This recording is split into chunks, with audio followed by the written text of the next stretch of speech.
It's like, I will defeat you with my kryptonite sword that if you stab me with, I am weak to. Yeah, then again, if you, like, every service member carries around a pistol, and you can use that pistol to, kill people, so... I mean, technically, yes, but at the same time, it's one of those things where I just feel like all the woman has to do is, ha-ha, and then tie him up, and then they just say, all right, I'll tie you up with it. Oh, no! It's...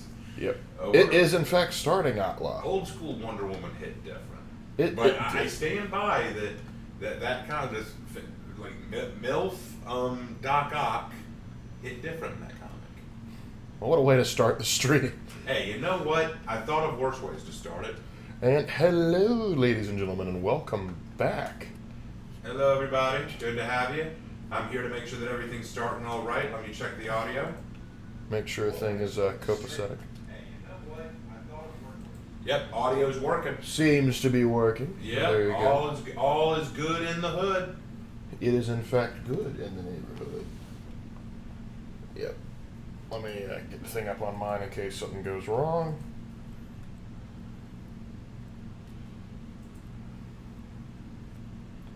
Back up, buddy. Back up.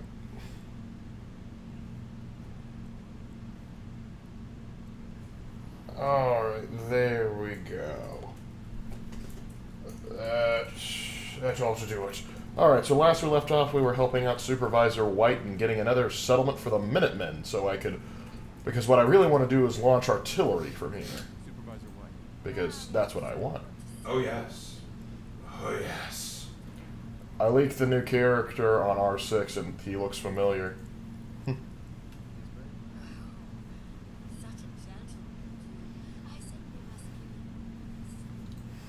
Alright, that should... Why do you have to say it like that, Miss White? Miss White, why you say things like that? Are you stupid? The answer is yes!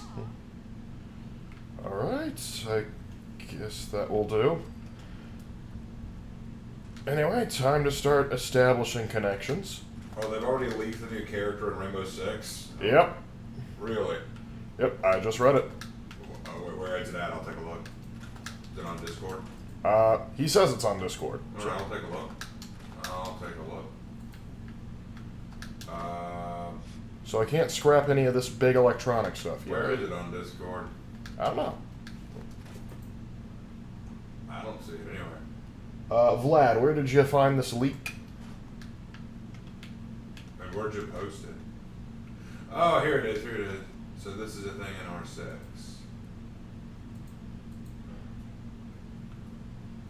Zoto canister. The heck is a Zoto canister? Tubarão? Is that what it is? Tubarão?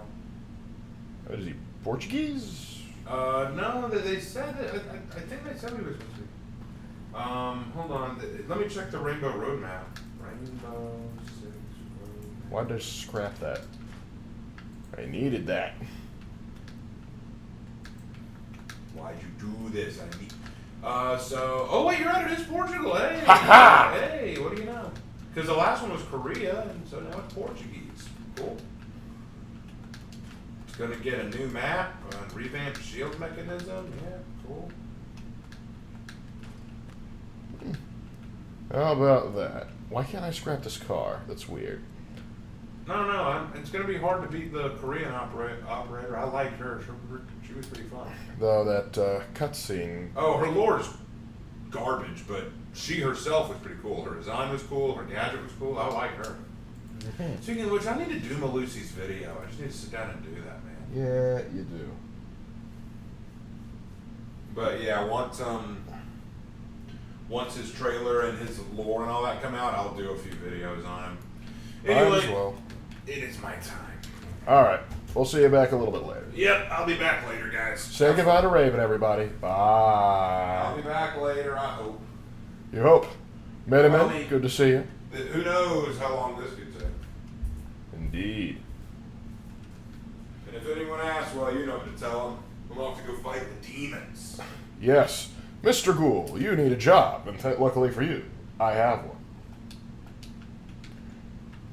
Very good pack mule. Now, Sunshine's Tidings Co-op has just become my hub of transport. And here we are for another nice, relaxing Fallout stream, as we prepare our settlements to deal with the horrors of the Commonwealth and holy artillery fire. If I can just if I can just convince one of the robots to stop farming and start working on other pursuits. First things first, we need power. I find it funny that the place run by robots has no power. That is somewhat amusing to me. And put that right here. And to fix the water situation, there we go. Perfect.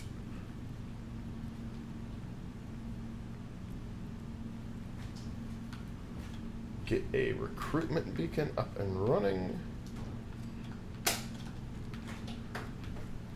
Now, hopefully by the time I'm finished building these schlocks of settlement, we'll be able to work with some. We'll be able to have some people to blow some stuff up.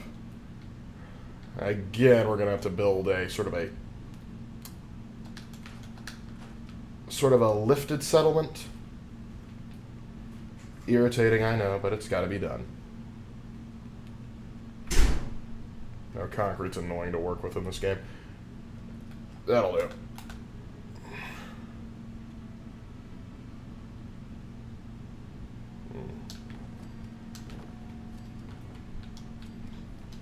Just coming right out of the cliff face. That's how it's going to have to work. Hey, Lark, would you ever play the OG Mass Effect trilogy as it's on PC? I mean, I have no problem playing it, but the thing is, Raven's kind of doing that right now. I know he hasn't streamed it in a bit, but that is kind of his thing, so I would be remiss to just kind of just say, hey, I'm going to start streaming that too, even though you're not even done with it. Alright. Who dares interrupt my building?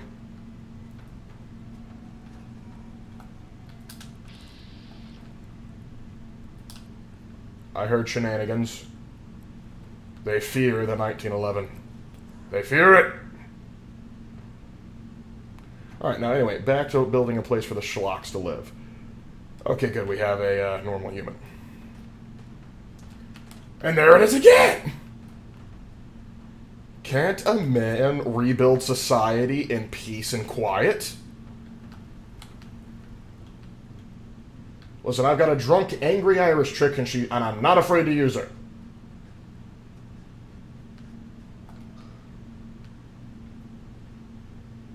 Have you ever played the Dawn of War series? I've played a bit of 2. I haven't touched it in a while, but I enjoyed what I played of it. I enjoy me some Blood Ravens. I kind of want to get my hands on 1, and I've heard they're going to remake 1, because I would love to do the Imperial Guard run through. I'm thinking there might be something suspicious going on at Corvega. But yeah.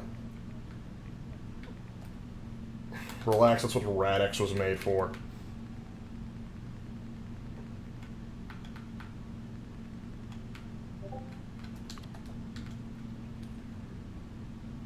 I'm talking about the original trilogy, not Legendary Edition.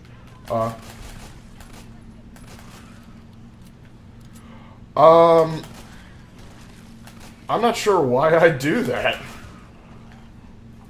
I mean, not that the original isn't good, but the Legendary Edition's kind of better in a lot of regards.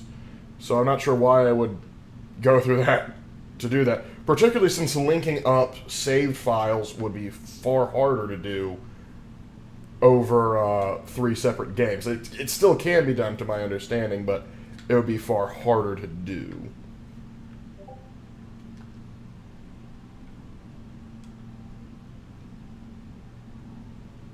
You're a lucky man there, Silver Wolf. A lucky man. Alright, pull that dinky pistol.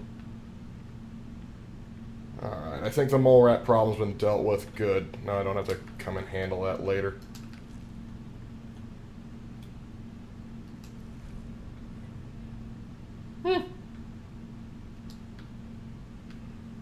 honestly not terrible. I wish I could take away like some like the occasional times you actually get good mods for your thing. Wish you could take that off and put it on something else. Like add to hat. If Lark streamed Mass Effect, would we get AI Raven? Potentially. Or it would be AI Lark just puppeting Raven's body while he screams internally. Yeah, that might be a thing. But yeah, honestly, if we were to do something similar to the Mass Effect stream again, I've talked with Raven a bit, what we might consider doing is doing a, sort of how we did a large Mass Effect stream, or stream series. We might do a large Mass Effect, a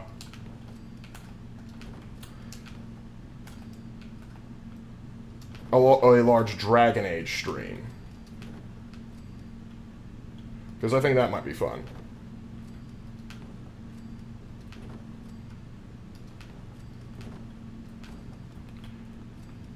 Alright, not bad. Let's get the...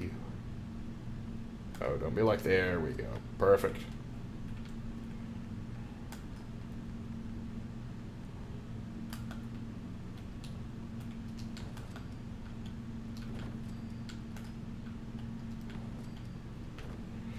Nice little simple building project just to make sure everybody's happy. And if they want better stuff, they can build it themselves. Alright. What are all of these? Why is it when I make something from scratch, it has to include broken glass? That seems silly to me.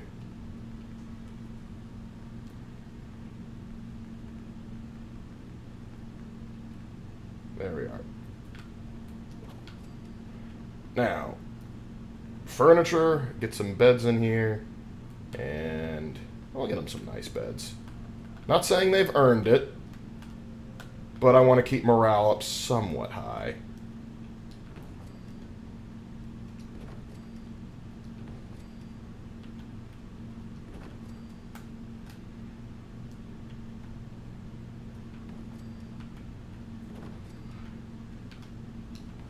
And the more beds I put ensures the less people actually move into this place. I don't know why it functions that way, but the more resources a place has, the more people are scared to move to it. It's odd. There's a reason that Fallout is misspelled in the stream title. Yeah, Raven was typing quickly. That's why. It's not a good reason, mind you, but it's a reason. We'll fix it post-stream, but for right now, enjoy the little ridiculousness that is the typo. And you, sir, congratulations, you've been promoted to artillery officer. Get to work, pal. Though we are going to need some more. This is a good overlooking place. Perfect place for a turret. Oh, we got another person. Excellent. Oh no, it's just Kate. Sorry, Kate. Couldn't recognize you in the dock. Alright, the reason I brought up the OG trilogy is I would like to see how it stacks up to the Legendary Edition. I understand why you might want to do that, but that doing the whole... Like, keep in mind, we're like on, what, stream 28 of Mass Effect, and we haven't even completed the trilogy.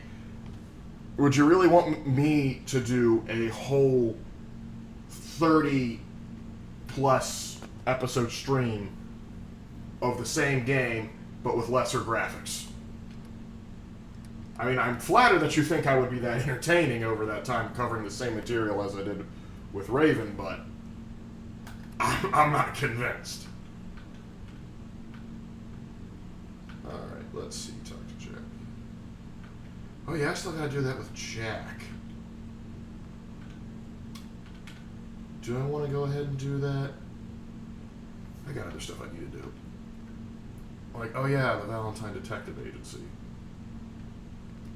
I don't have any other... Nope. Yeah, I've been putting that off long enough. Because what level am I right now? 27? Yeah, I put that off long enough. Alright. Lark, you should stream Baldur's Gate so I can mock his girlfriend the way I mock Tali. We would love to stream Baldur's Gate, but the problem is we probably would not... We realistically don't want to stream it until they finally get cross-platform together so we could actually play together, since he plays on PS5, I play on PC. But if you guys want to taste, we might be able to get something like that. We'll see. We'll see. I want to own the Revolutionary Sword in Fallout. I love sabers. Sabers are fun, even if they're not lightsabers.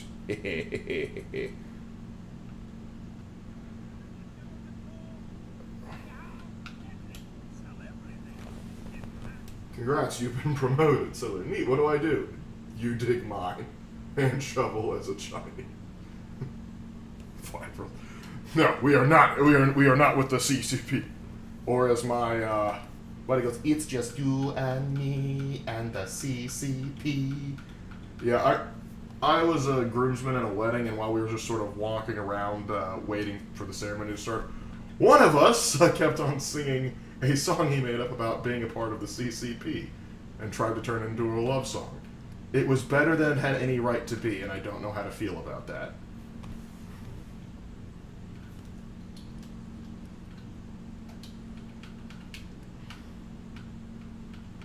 Judas H. Priest, that's a lot of buff. I'd sell it, but I'm trying to impress the drug addict behind me. Mentats? Nah, she's not into Mentats. I can sell that.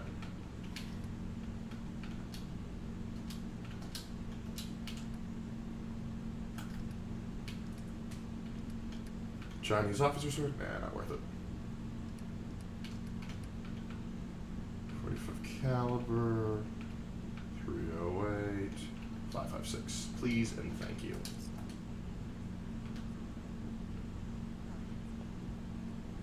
Alright. Hey, look, have you ever played the original Age of Empires 2? I suck at that game, but it's fun. Yes, I did play the original Age of Empires 2. It's actually kind of funny. The first Age of Empires game I ever played that I myself owned, because I used to play I used to be invited over to my buddy's house, and he used to have us play Age of Empires 2, and he'd always beat me because, well, he owned the game. But the first one I got was Age of Empires 2, Age of Kings for the DS, and I still have that game. It remarkably still functions. It was interesting because it was a turn-based strategy game, very limited, and you only had 5 cultures, England, France, Mongols, I guess the Fatman Caliphate, but that's not what they called them, and the Saracens is what they called them, and Japan. But yeah, I did eventually get Age of Empires 2, and I played a good bit of it. I wasn't like superb or great at it, and I couldn't be competitive in it, but I enjoyed just slowly building up a giant army and then sending it over to curb stomp my enemies. I was that player. Yeah. The vague sound of power amping up to hear Liberty Prime getting ready to come at you, Lord. Don't you worry, I'm going to get the power for Liberty Prime. Oh, that's right, I got to talk to you, buddy. Just remember you're talking to the General of the Minutemen there, Valentine, so be careful. Did you hear that Eden's Gates took over the United States in the Far Cry universe? That's news to me.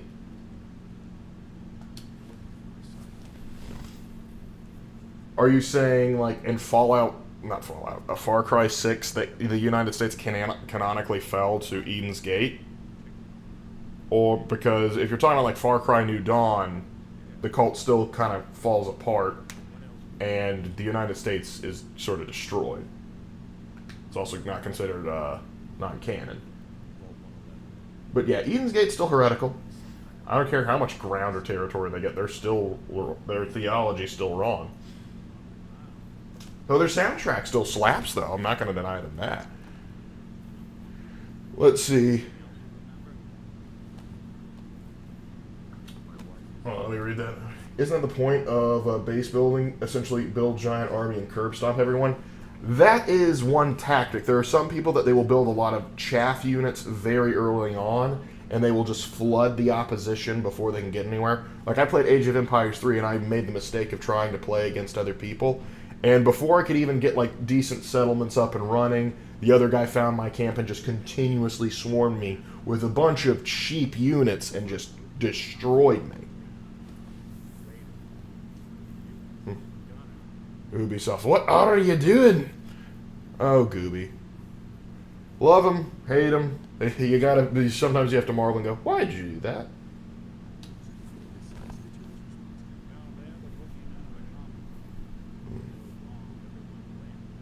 Well, 9 times out of 10, the Institute can probably be blamed for most abductions, as it were.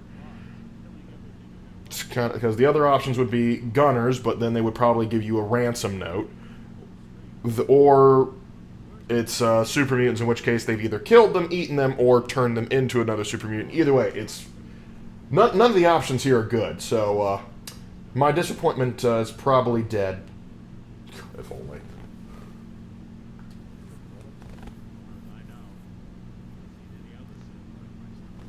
That is what we call a lie, but he doesn't know it's a lie, so is it technically true?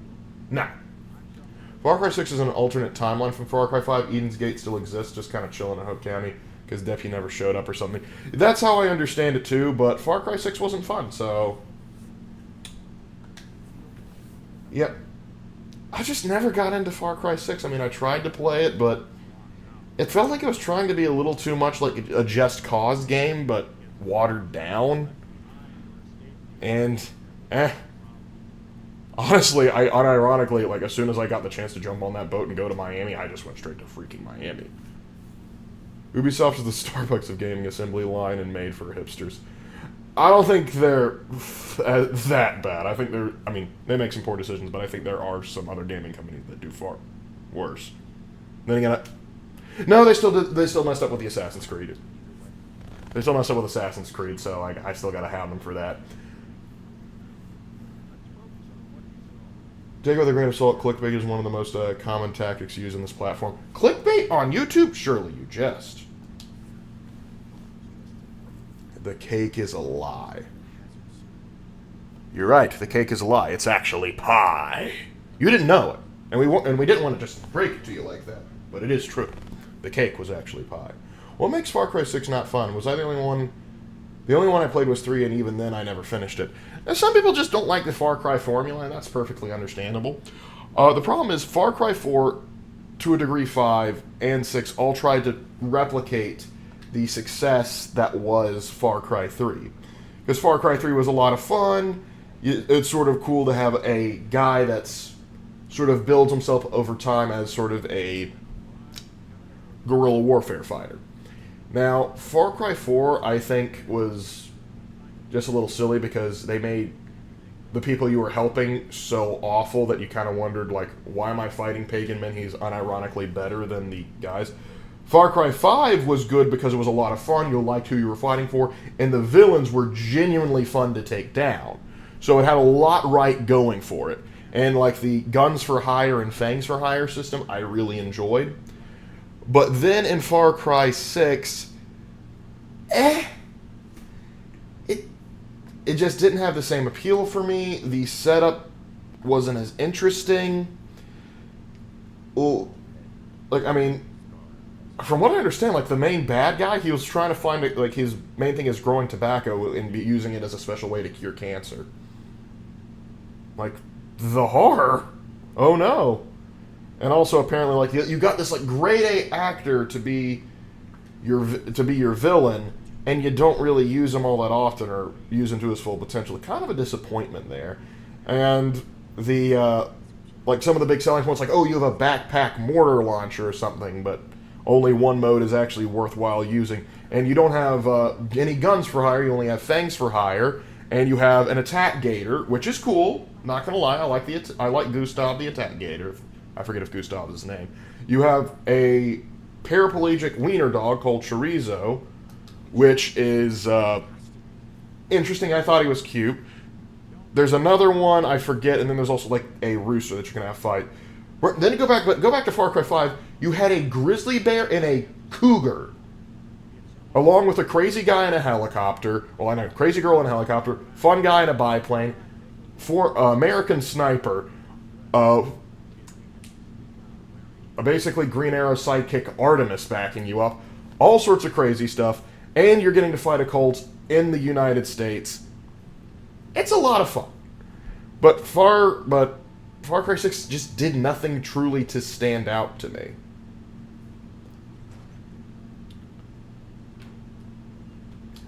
Let's see. Can we do something different from Far Cry 7? Primal was nice. New Dawn, not so much, but can we try and do something other than copying 3 for the 4th time?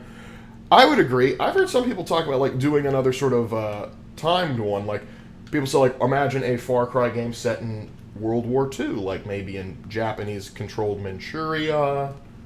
That would be kind of cool. Maybe doing it in parts of occupied Europe. Maybe do it like in an island occupied by the Nazis or the Italians. That'd be kind of cool. Or, you know, you can mix it up. Do all sorts of things. Like, if you told me, hey, we're going to make a Far Cry game as where you're a caveman, I said, there's no way you're going to make that work. But, son of a gun! Riding a saber-toothed tiger into battle, turns out that's fun. You mean the cute emo burgle that didn't PETA cry about out the rooster fighting? PETA cries about everything, and I don't care what they think. Because you can't say you're, like, for animal rights and we need to have humane treatment of animals when you steal people's dogs and euthanize them. Or, like, 90% of the animals you claim to rescue, you just straight up kill. You can't claim that. 1600s. Hold on, Jedi. You've got a great idea there. You have an excellent notion there. You have... Because I've been thinking about this idea for so, like, where you... Imagine if you had a game where you're basically in the early American frontier and you're trying to build your own homestead, and you have to build it up to try and bring in the right people to move in, to settle in, but you got to fight off, you know, bandits, raiders, hostile natives, enemies from other countries like France, Spain, or Britain, depending on what faction you choose. There's some potential there. I like it.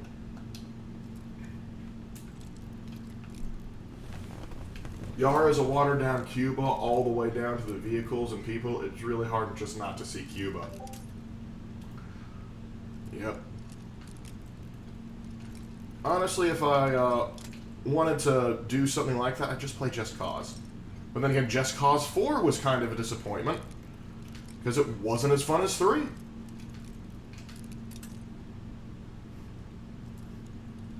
I'm about to use a rocket launcher to open this door up. There we go. I would say World War II is overrated, but then again, only certain theaters are used, like not like Pacific or Norway. Well, that depends on the game, because you have like Battlefield 5 that's like, oh yeah, we got Norway completely covered, and then we're going to take the real men that worked on this very hard operation, and we're going to replace it with a single chick because diversity. Yeah, I was not happy with, like, listen, I understand, like, hey, Stalingrad, D-Day, they're kind of overused, but there's a reason. It's because they are very, it's because they're very popular and very influential. So I'm not saying don't do other stuff, but don't forget that stuff, too. Automatic service right. Ooh, a pulse mine? Yes, please. How do you only have 16 rounds in here?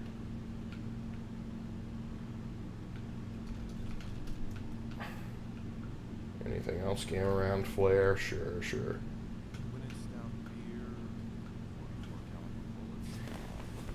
The trans person and their rapper girlfriend was probably the least favorite group that you had to help in Far Cry 6. Seriously, we're in a war zone, so save your first world issues until we stop shooting. Yeah, the disconnect there is large, but I didn't even get that far in there. After a while, I was just like, it just wasn't doing anything for me. I also think Just Cause 4 was heavily inspired by Mexico, or at least Latin America overall. Just Cause 4, I think they were looking predominantly at, like, Colombia. I think that was the main inspiration, but Mexico you can make an argument, too, for Latin America in general. But, yeah, the problem was 3 was just such a hard act to follow, and then they nerf your gadgets in 4, and also, in the Resistance looks awful, because in 3... the Resistance is wearing blue, they're going up against the red guys, you shoot the red guys, you blow up red stuff. Everything makes sense. So, let's see. Tell you what, come with me, Nick. Kate, chill out at the castle for me.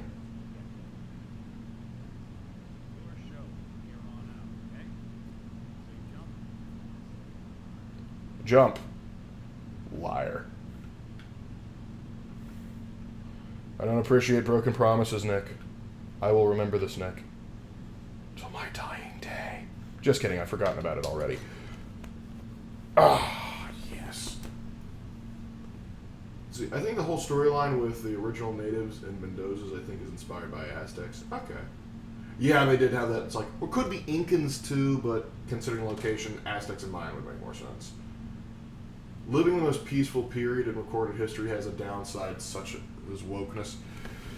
Yeah, cultural nonsense do be like that. Dog meat. Get the scent, boy. Got some, boy? Well, go get it. Good boy, dog meat. Always coming for me. Oh, hey there, Aiden. How you doing? Far Cry, Jurassic Park. That's just Ark Survival. And, yeah, I wasn't a fan of Ark either. I get the appeal, don't get me wrong. It's like, oh, running around in a survival game with dinosaurs? That sounds fun until you realize, oh, I'm in a survival game with dinosaurs. I'm going to die. See, heads up, you can just run over to Fort Hagen instead of following Dogmeat to every ambush point in Boston. But I feel committed. I don't want to tell Dogmeat he's worthless. You tell Dogmeat he's worthless. I'm not doing that. TF2 shoot people to the of the opposite color. That game remained relevant since 2007. You don't need to be complex to be good. Yeah, and that's what I was saying with Just Cause 4. It was like the rebel group had to be wearing like neon blues, pinks, and yellows, and I'm just going, we're fighting a revolution-style war. How are we getting this much spray paint and other stuff to be all hip and cool? I'm just like, you don't know what real-life guerrilla and resistance forces look like, do you? They don't look like they just crawled out of, Hot Topic. But no, it has to look like we have to be sure we're edgy, man. Freaking ridiculous. Now here's my question. Why the heck did Kellogg just stop here? You just want to enjoy the stagnant pond? Found it. Good thing nobody else smokes cigars in the far future. Okay, boy. Let's track him. My theory is that humanity is like a kid with ADHD and that has nothing to do right now. There's no massive issues or wars to deal with. Oh, that changed. So we're now just breaking stuff to entertain ourselves. In the Western world, I think there's some truth to that. I also think there's several poor decisions that were made in the 20th century that led to here, but that's neither here nor. Mole rat! I got him.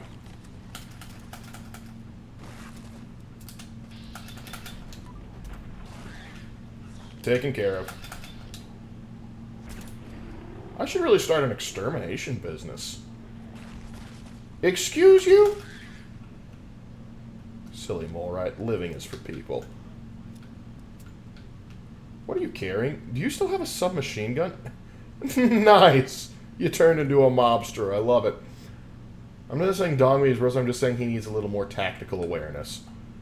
That goes for Bethesda followers in general. The number of times they blocked me from exiting a doorway. In the Mexican Revolution, they had drip. Yes, but wearing a bunch of, there's a stark, the American Revolution, they had drip. You can't tell me George Washington wasn't dripping. But the issue here isn't that they had drip in Just Cause 4. It's the issue that they didn't have drip. They had was basically a bunch of, they were wearing blue, hot pink, neon blue, and neon yellows to sort of show they were the resistance, which is absolutely ridiculous to me. And it really killed, and I know it's small, but it broke my immersion into the story. I already know it's kind of hard to believe that a guy's ziplining around all over a country shooting machine guns, but it sucked me out and was like, this is the resistance I'm fighting for? Gosh, I kind of hope I lose. Wow, that was easy.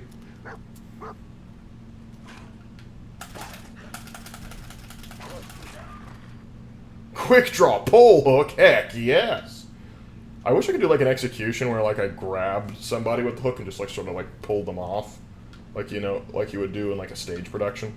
Dun dun dun dun dun dun dun dun dun dun dun dun dun dun dun dun. Wait, is that a Yao Guai? Oh shoot, we may have to get out the big boy for this. Or funniest thing I've heard lately is that the woke culture saying that they'd rather go to jail than get drafted for their country. If that's what they want to say, sure. I think they don't understand what jail and prison are like. But then again, to be fair, I'm not sure I want the wokies on the front line anyway.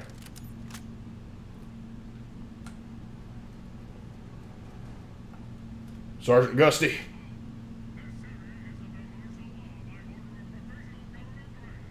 Graham? Where?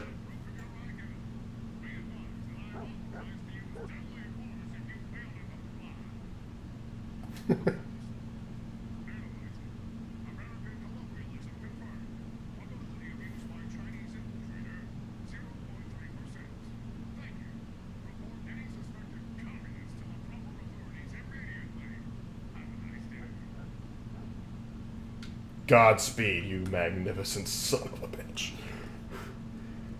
Oh, I'm glad you guys told me about that. Thoughts on the draft as a whole? Why not like... Oh. Here's the thing about the draft. I don't want the draft to go back into effect, hopefully ever, but I understand the necessity of a draft in terms of like military conflict, like stuff like World War II, Civil War, that sort of thing. Sometimes a nation needs to draw up reserves and it needs to do so quickly. And so I understand and respect that. But the thing is, when it comes to a lot of the people, like, they don't recognize how reality works, and I don't think they'd make it through boot camp very well. They'd either have to come to a very rude awakening to the way the world works, or they would, how shall we say, they would break under the pressure. Because I remember when there were like the riots going on in Portland and they made like the Portland Free Zone or whatever, that you had a bunch of these guys saying they were going to have a communal garden where everybody could get their stuff. And they started planting food there, or what they thought was food, and they were confused as to why it hadn't grown overnight. They thought farming was literally like Minecraft. That's the thing. A lot of these guys want to be revolutionaries that they are so far disconnected from reality, they don't understand how supplies work, how logistics works, how war works at all. And so they're going to have a rude awakening. Now, don't get it twisted. There's people on the other side that are so far disconnected from reality as well. But that's why I don't think throwing them onto the front lines would be a good idea, because they'd probably get themselves or someone else killed.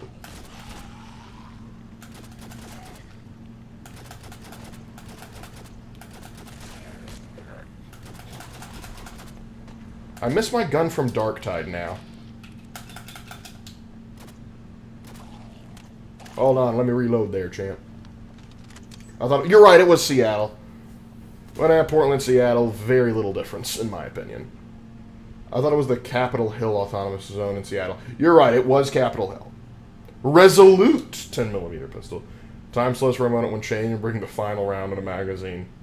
Absolutely worthless, but kind of fun. I'll allow it. I'm going to sell it as soon as I get the chance. Thanks for your help back there, Nick. I have no idea what you did to contribute. I have some potato chips, some water, and, oh my gosh, I need to cook some stuff.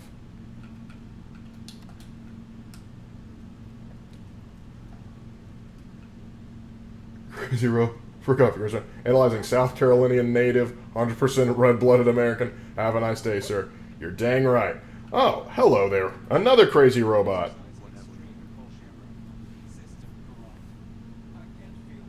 System's not corrupted, it's just disconnected. Just tell me where Kellogg went, Tin Can. We use the hard R on the clanker here.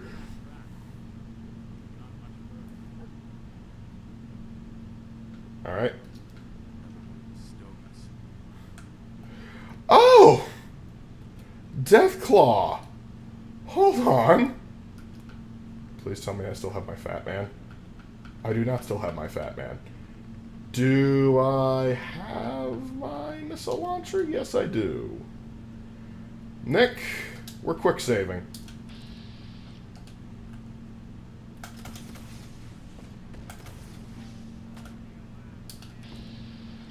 Oh boy, here we go. Yes, I put a bayonet on it. It's orc logic. Oh, I'm in trouble now.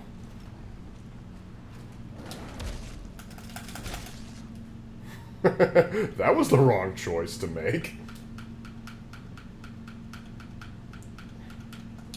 That'll do better. And now...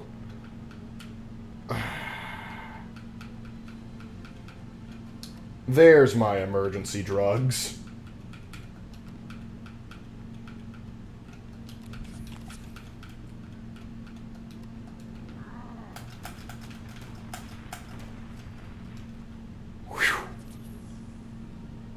Here we are wandering the wasteland of Fallout 4. Yep, high as can be. Judas H. Priest. We are lucky we survived that. Back to it. Personally, I find the people saying they're just going to draft dodge amusing. Jail time aside, none of them realize that they're firing shots instantly in play when the military is involved. Well, keep in mind, back in like the Vietnam War, you did have people that they draft dodge. The firing squads come in effect if, say, you join the military and then you try and desert. That's when firing squads get pulled out. But it is impressive, like, the number of people that will say, like, well, I'm going to do this, I'm going to be a brave revolutionary, and then when it comes actually time to fight, then they're like, no, I thought other people would be doing that for me. There's a bit of entitlement there. Like, this is why you never leave the house without Deathclaw repellent. Fat man. Indeed. My mistake. Anyways, Lark gonna go to bed, have fun becoming a serial killer and killing Kellogg. I see what you did there. You have a good night, man.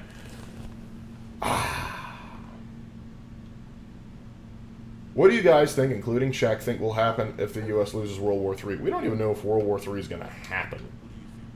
And there's so many factors that would go into like a hypothetical World War III that would raise the questions. Like, I don't think Russia and China has it in them to necessarily win, though America has to up its game a great deal.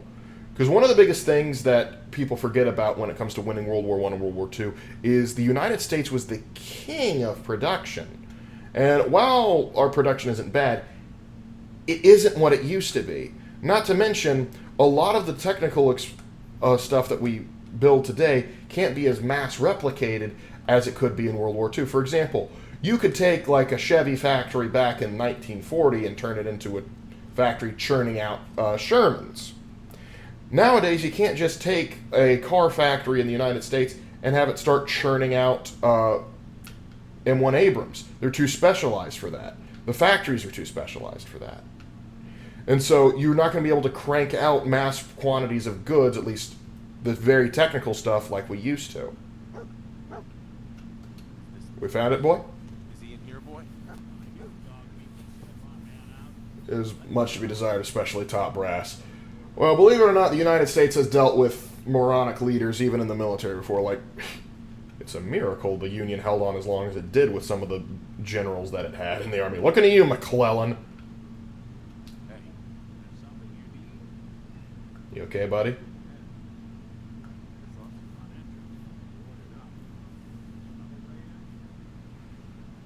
That's all. Okay. Shoot myself. That's gonna be hard to do.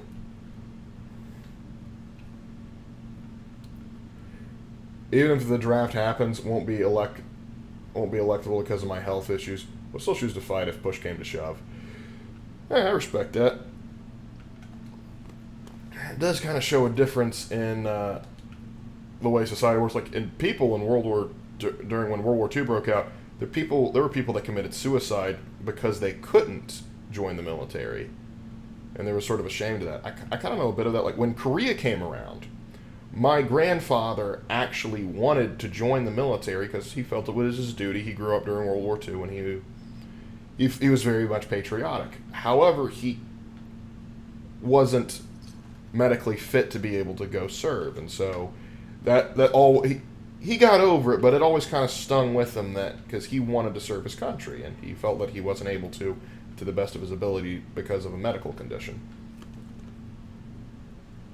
Not gonna lie, I felt like Bethesda missed out on upgrading outfits because outfits like Kellogg's just felt like wasted potential. Tell me about it. Alright, now how do I get in here again? I've done this. Oh, of course, I just missed the door. It's always good to have low-tech weapons for mass production. I don't like quoting the man, but quantity is its own quality. It is to a degree.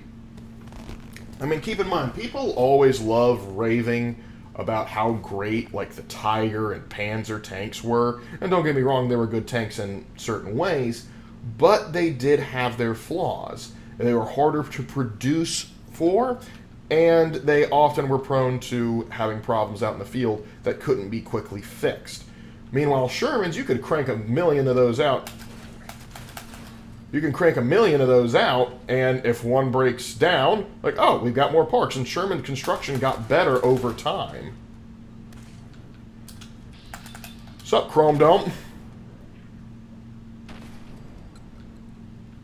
Why do you guys bother putting that fake skin over? It's not like it does anything. Aha! Trying to use mines. I recommend that you die. Sucker. Yeah, American Civil War, but every...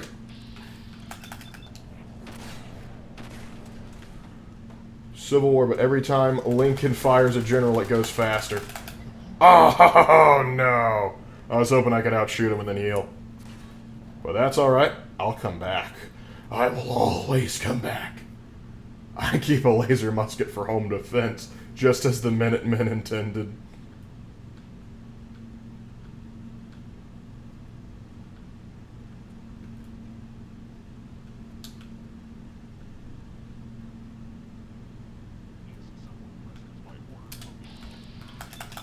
By order of the Minutemen, die.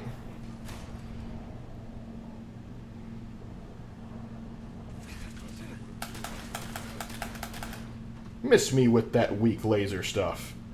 Get yourself a las gun, boys.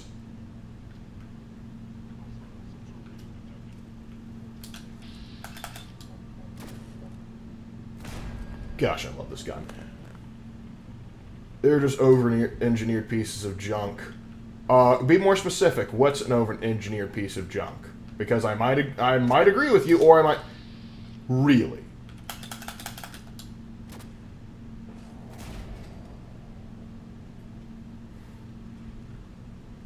Recalculating.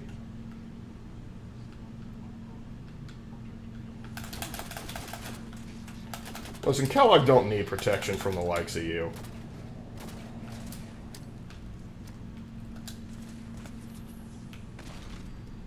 Sucker.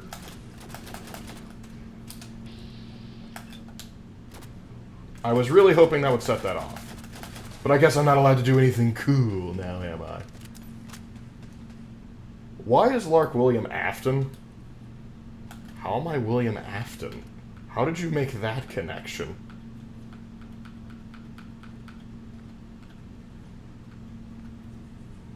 No, I want to save that for when I actually need it. That, though, that will do just fine.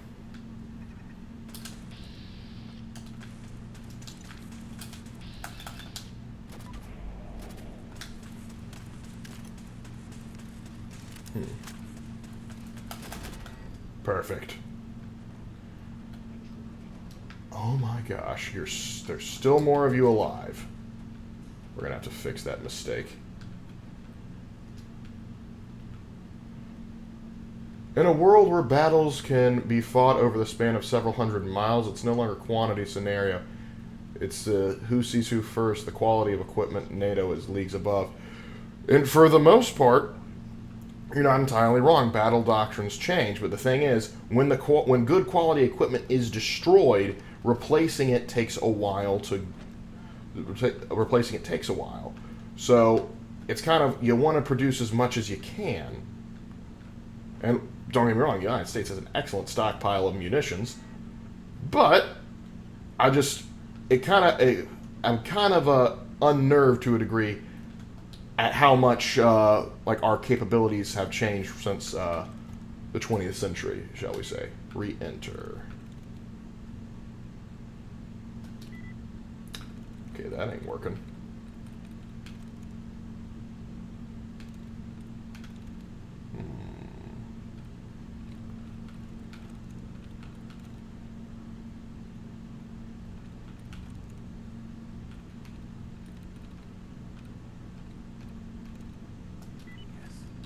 Can't believe that worked.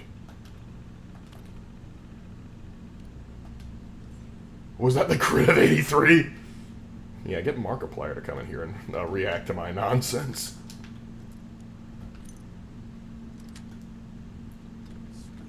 Five, 556, don't mind if I do.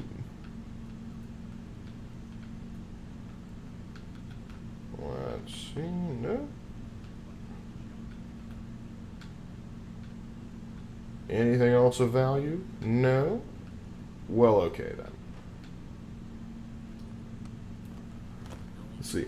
Not to mention, if the information is lost, you can definitely destroy the enemy's capability to fight if they don't have the means to counter you. Precisely. I mean, the U.S. has the F-22. That thing, we now are moving over to the F-35. But yeah, the thing that has America over everybody else is just the sheer amount of air superiority we have. Like, our Navy, our Air Force, all ludicrously impressive. Oh, crap.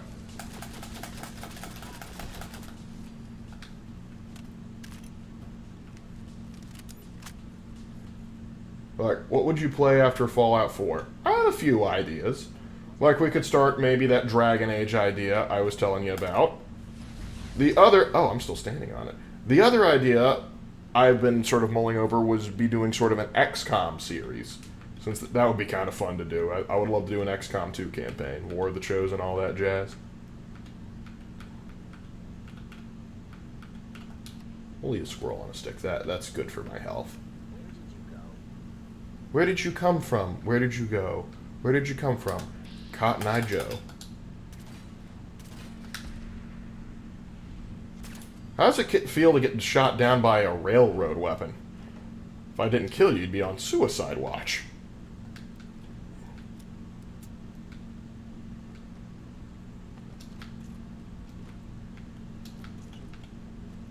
Yeah, not worth it.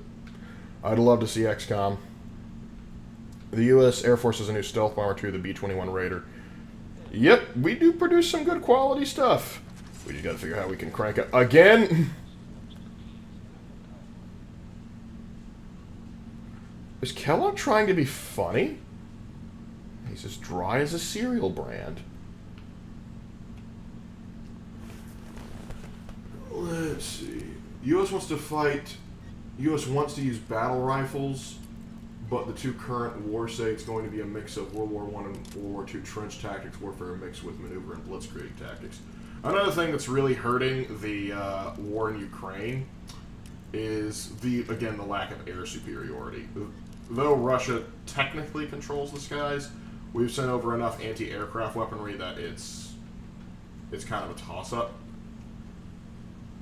So, I would say the air superiority is kind of what gives us an edge over everybody else. But the F-22 is hungry. She wants to eat. Yes, but if we let her eat, suddenly the whole world blows up. Apparently Japan is making a comeback. Yeah, well, I've been hearing that for like decades now, that Japan, oh, they're rearming, and I'm just like, good for them. We need a deterrent in East Asia. As long as they don't try and point their guns at us again. Then again, I don't think they would, because we're on good terms with the Japanese for the most part. Except when we send streamers over there.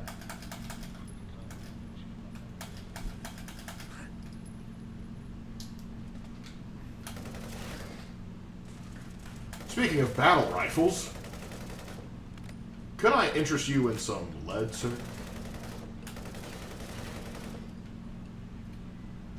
You're dang right.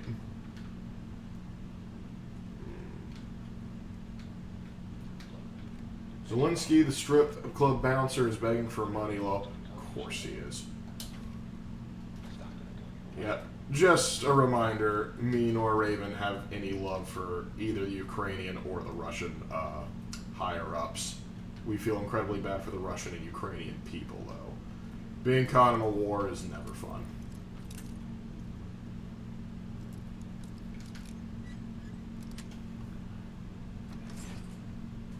They have done nothing to counter Russia and China's new toys.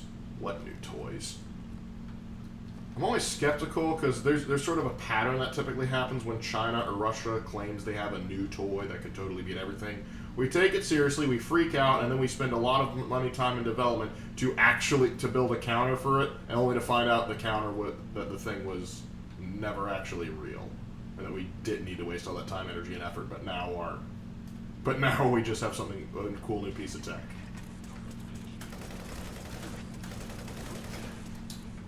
No, not dying again.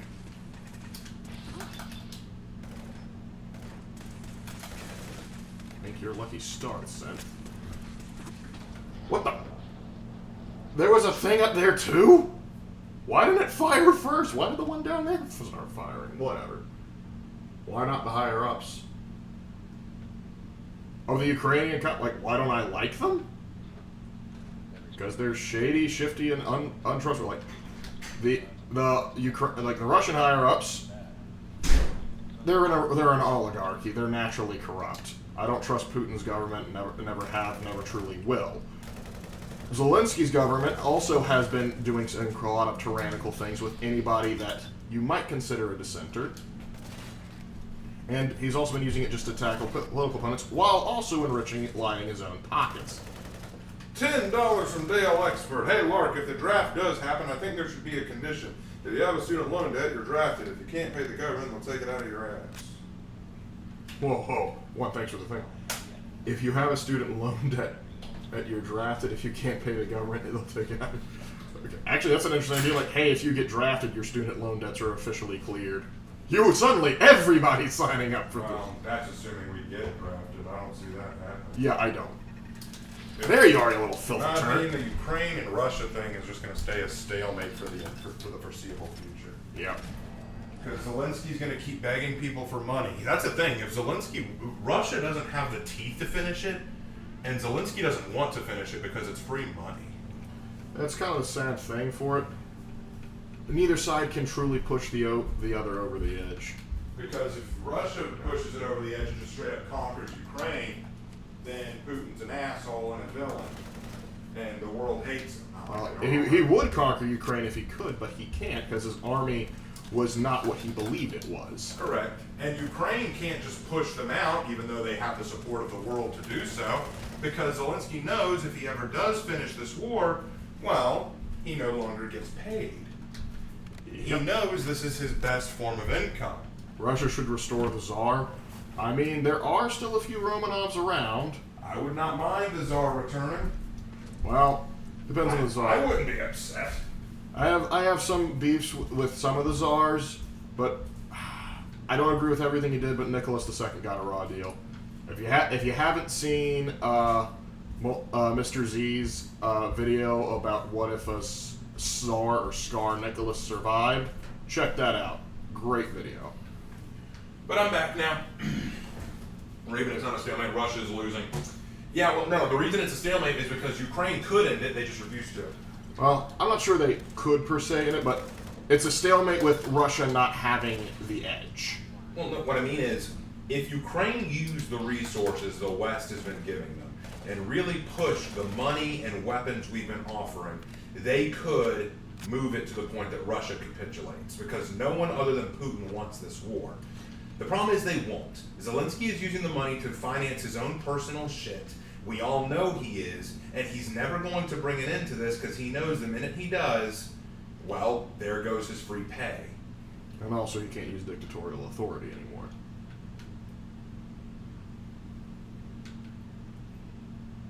Such is the nature of modern war now, sadly. Such is the nature of war. Japan made a real-world scale Gundam. They're up to something amazing, and I want to be a part of it, thank you kindly. Well, I mean, Gundams are kind of useless, though. Listen, it's not about the usefulness. It's about the drip. Because listen, who's going to want to blast them like, no, you can't do that. You'll destroy the cool Gundam. It's still useless, though. What do you think of Chucky and Dead by Daylight? I think it's ridiculously stupid. Because I want you to think about this, fellas. What is the most unintimidating killer you could possibly put into Dead by Daylight? To me, it's like Chucky never. I don't know how you could be intimidated by Chucky. He's a stupid ass plastic doll. I could punt that thing across it. I love that. I'm a survivor. Chucky's running like, and here's the wind up. Like Raven coming in with the kick, and it's good for 3 points. Yeah, I just escaped the enemy's realm because he decided to throw a plastic doll at me. Ooh, I'm shaking. How's he even going to lift you? With Sadako, at least she used her telekinesis. What's he going to do? His voodoo magic? Ooh, scary.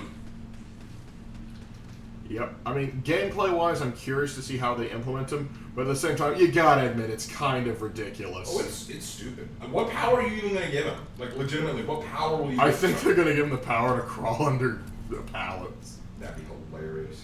Because we saw it in the trailer. He's crawling under pallets. It's like, ooh, this is going to be a hard pallet counter. But please, you already have the thing where you can kick the, like, one of the twins. Please incorporate that here. I want to see Chucky get punted across the Actually, that's a good question. How, like, when it comes to, let's say that you drop a pallet at him. What's he going to do? Break it? How? He's made of plastic. He's not even that strong. In the first few movies, you could easily overpower him. He got most of his kills via stealth.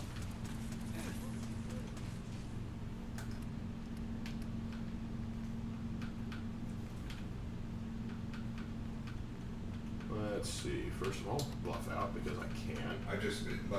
Actually, what I find so funny right now is there are people on Reddit and other sites now trying to say For Honor is bad. Not because of any of the recent changes to bashes, which I admit, while I don't mind, I can see why some people find them contentious. But they're saying, oh, look at this. Rainbow Six Siege just teased their new operator and gave out a new map. And For Honor can't even get a new map in 4 years. And they only release 2 heroes a year. They're just so much better. And all I can do is say, Rainbow Six Siege is one of the most uncreative games I've seen in recent memory. No, legitimately, I would argue Rainbow Six Siege has lost any creative edge. Like, you want to know how I can prove it? Watch this. Rainbow Six Siege has done the same goddamn Halloween event game mode 3 years in a row. Doctor's Curse. All they've done is they've just added new monster skins for different characters. Whereas For Honor has done 3 different Halloween game modes. Each one a different one for each year. If that doesn't tell you who's the more creative creators here. Creative creators. Are you going to talk to Kellogg or nuke him the second you see him? I want to tell him I'm going to kill him. I want to see the light leave his eyes. Did you see the Chuck trailer? Yep, already talked about it. Rainbow Six really did lose its creative. Exactly. I think it's uncreative schlock. It's just like, here's the thing: people say, why can't For Honor release new characters each season? I'll tell you why. Because it's easy to grab a dude and hand them a gun and say shoot other people. It's a lot harder to hand someone a brand new weapon and make them fight uniquely. It was not an accident, Kellogg. You pointed a gun at her head and pulled the trigger. That's not a whoopsie, my gun went off. You shot my wife, and you took my son. You had a good thing going by stealing my son, but then you killed my wife. An accident is where you're carrying a bowl of popcorn to the sofa and you trip over the power cord and the popcorn goes everywhere. That's a oops, what an accident, am I right? Shooting someone's wife in the face for not handing over their baby is not an accident. I'll burn that down too.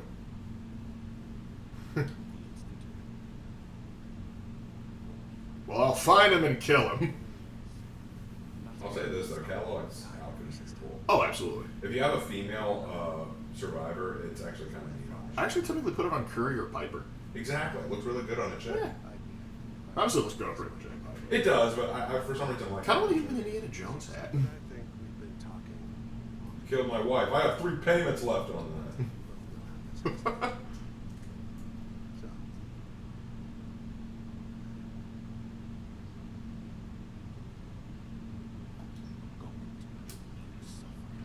We call this a cryogenic grenade. You think you can run from me? Oh, I can shoot my own grenade.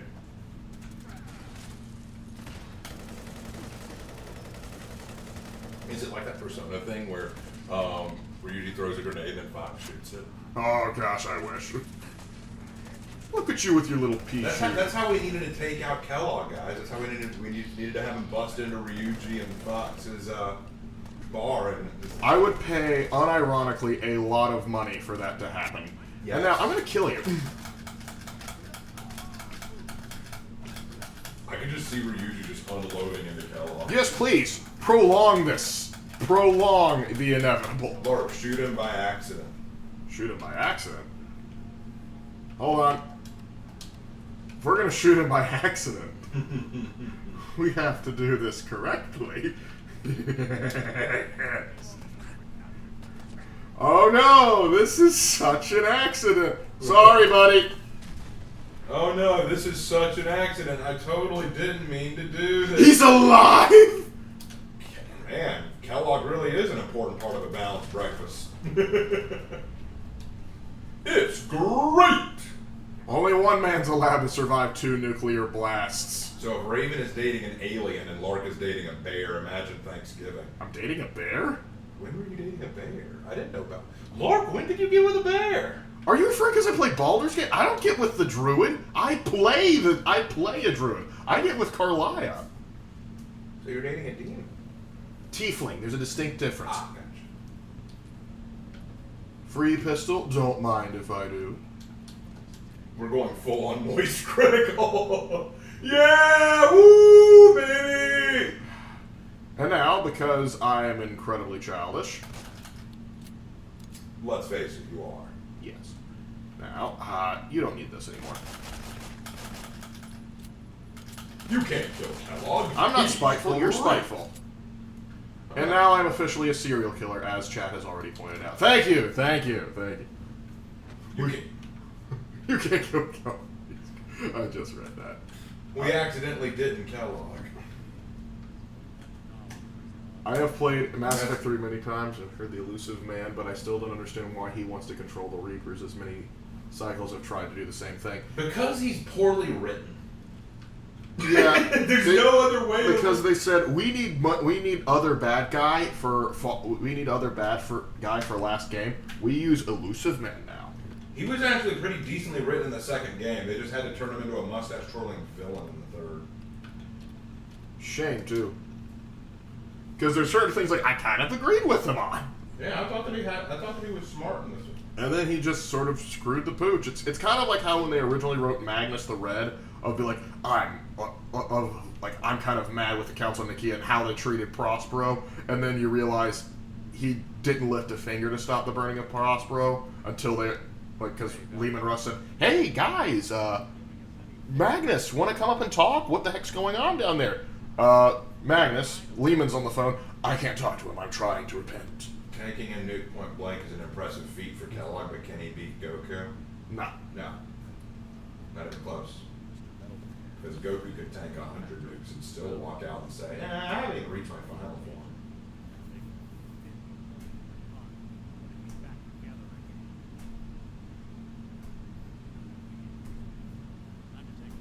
The writing between games took a nosedive. Yeah, it did. I'll tell you this, Mass Effect 3 is way harder to get through. I had a ball playing Mass Effect 2, but Mass Effect 3 I'm kind of like, man, this is dragging. It doesn't help that they keep killing off my boys. They keep taking characters I love. I'm like, come on. Like, Legion's dead. They killed, it's not just killing. They killed Morden. They took away Jack. They killed, I forget his name, but fish-looking dude.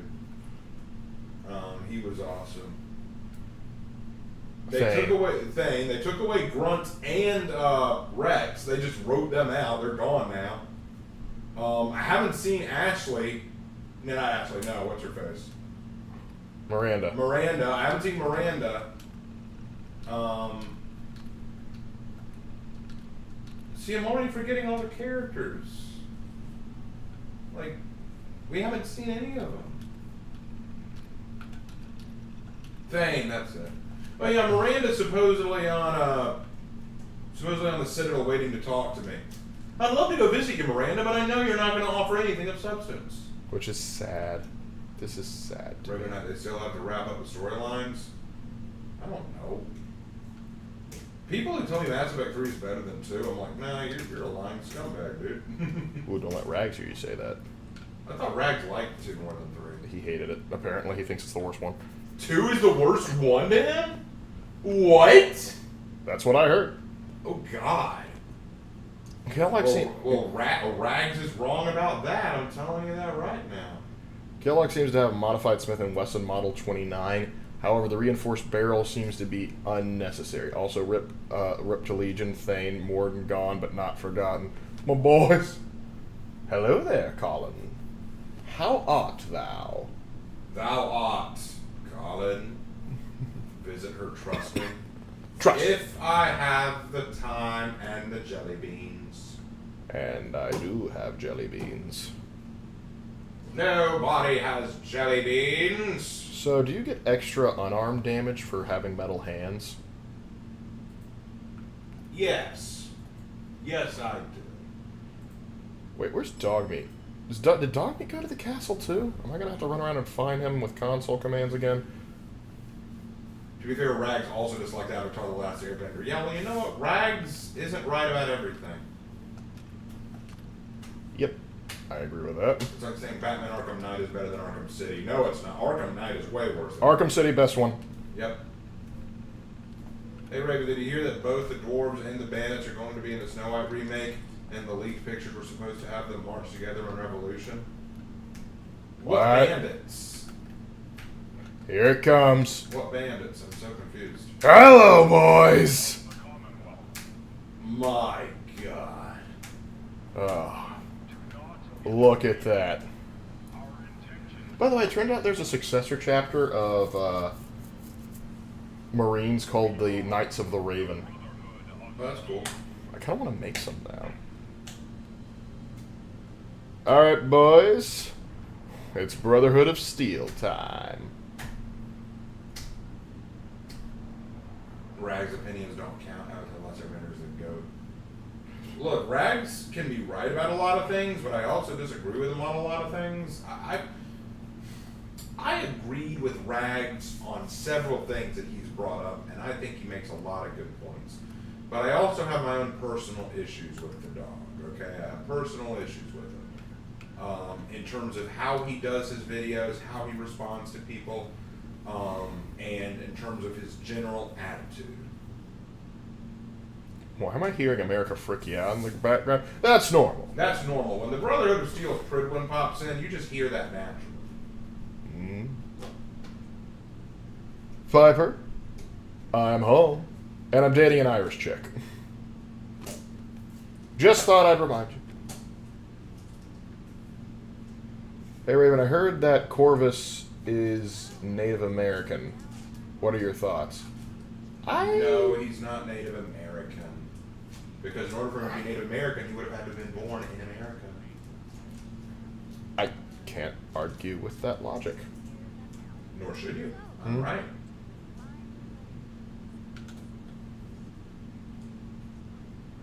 Okay, so it's very complicated. But you see, I accidentally pressed the nuke, but oh, you're talking about the other thing.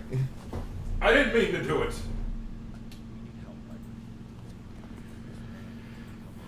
It wasn't my idea. It was self-defense. Indeed. The 7 Starbucks ballista that we saw. What?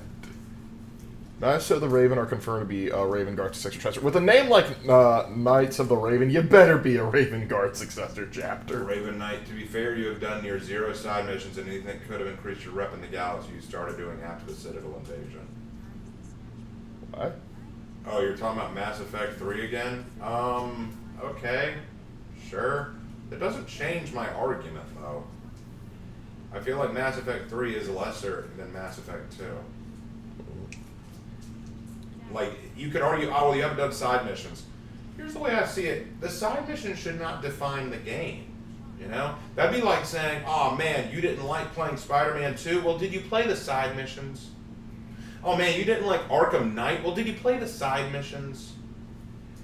I feel like a game should be able to hold itself on its own merit with the primary missions and then use the side missions as further frosting on that cake. Lark, we all know that nuke was no accident. Who can say? Memory is such a fickle thing. Because he's in He's burning in hell. I don't make mistakes. I make happy little accidents. The bandits are the characters that we thought were the dwarves in the leaks. So you mean to tell me they didn't write out those abominations? They just kept them in and added the... Just let it die. They at least grew a spine. Why are... Because it's fun. The Raven Guard are based off of Native American tribes, more specifically the Ojibwa and Cree. This was confirmed by GW, a rare confirmation. Well, then they are stupid. I'm not sure about that. I feel like that's GW trying to insert them. Maybe they put in some inspiration there now, but I'm going to go with a name like Corvus Corax. I don't think their initial inspiration was Native American. Yeah, I'm gonna press a hard X down on that.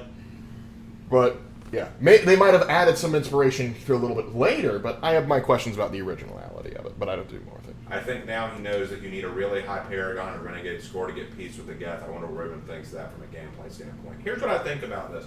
The Renegade and Paragon thing is a neat mechanic, but I think they use it in wrong places. For example, I'll give you an example of what I mean. In the bit where you have to stop the Geth and Quarian war, and you have to tell the Quarians to cease their attack. I'm sorry to say, I don't think it should be a matter of Paragon or Renegade. I don't think that should be a matter, because here's the thing. Let's say that I went to all these different side quests all around the galaxy that have nothing to do with the Quarians or the Geth. Why would that Paragon that I built up from those quests matter to the Quarians or the Geth? It should be the things I did with the Quarians and the Geth. Like, to me, I think you should be able to stop them if you chose to do all the side missions before the final mission for the Quarians and the Geth. Because you'll remember, you have the primary missions on the planet that have to do with the Geth and Quarians, but you also had a bunch of side missions. I feel like if you chose to do all those side missions first, and then do the final mission, then you should have the points necessary to get the good ending. But the fact that you need to go all around the galaxy and collect side quest points first, I think that's a poor decision. I don't like the idea that you're winning the game requires you to do all the side quests. Now, do I think that helps? Sure, absolutely. But I think it limits you, and I'm not a fan of that. If you like it, great, but I think that limits it.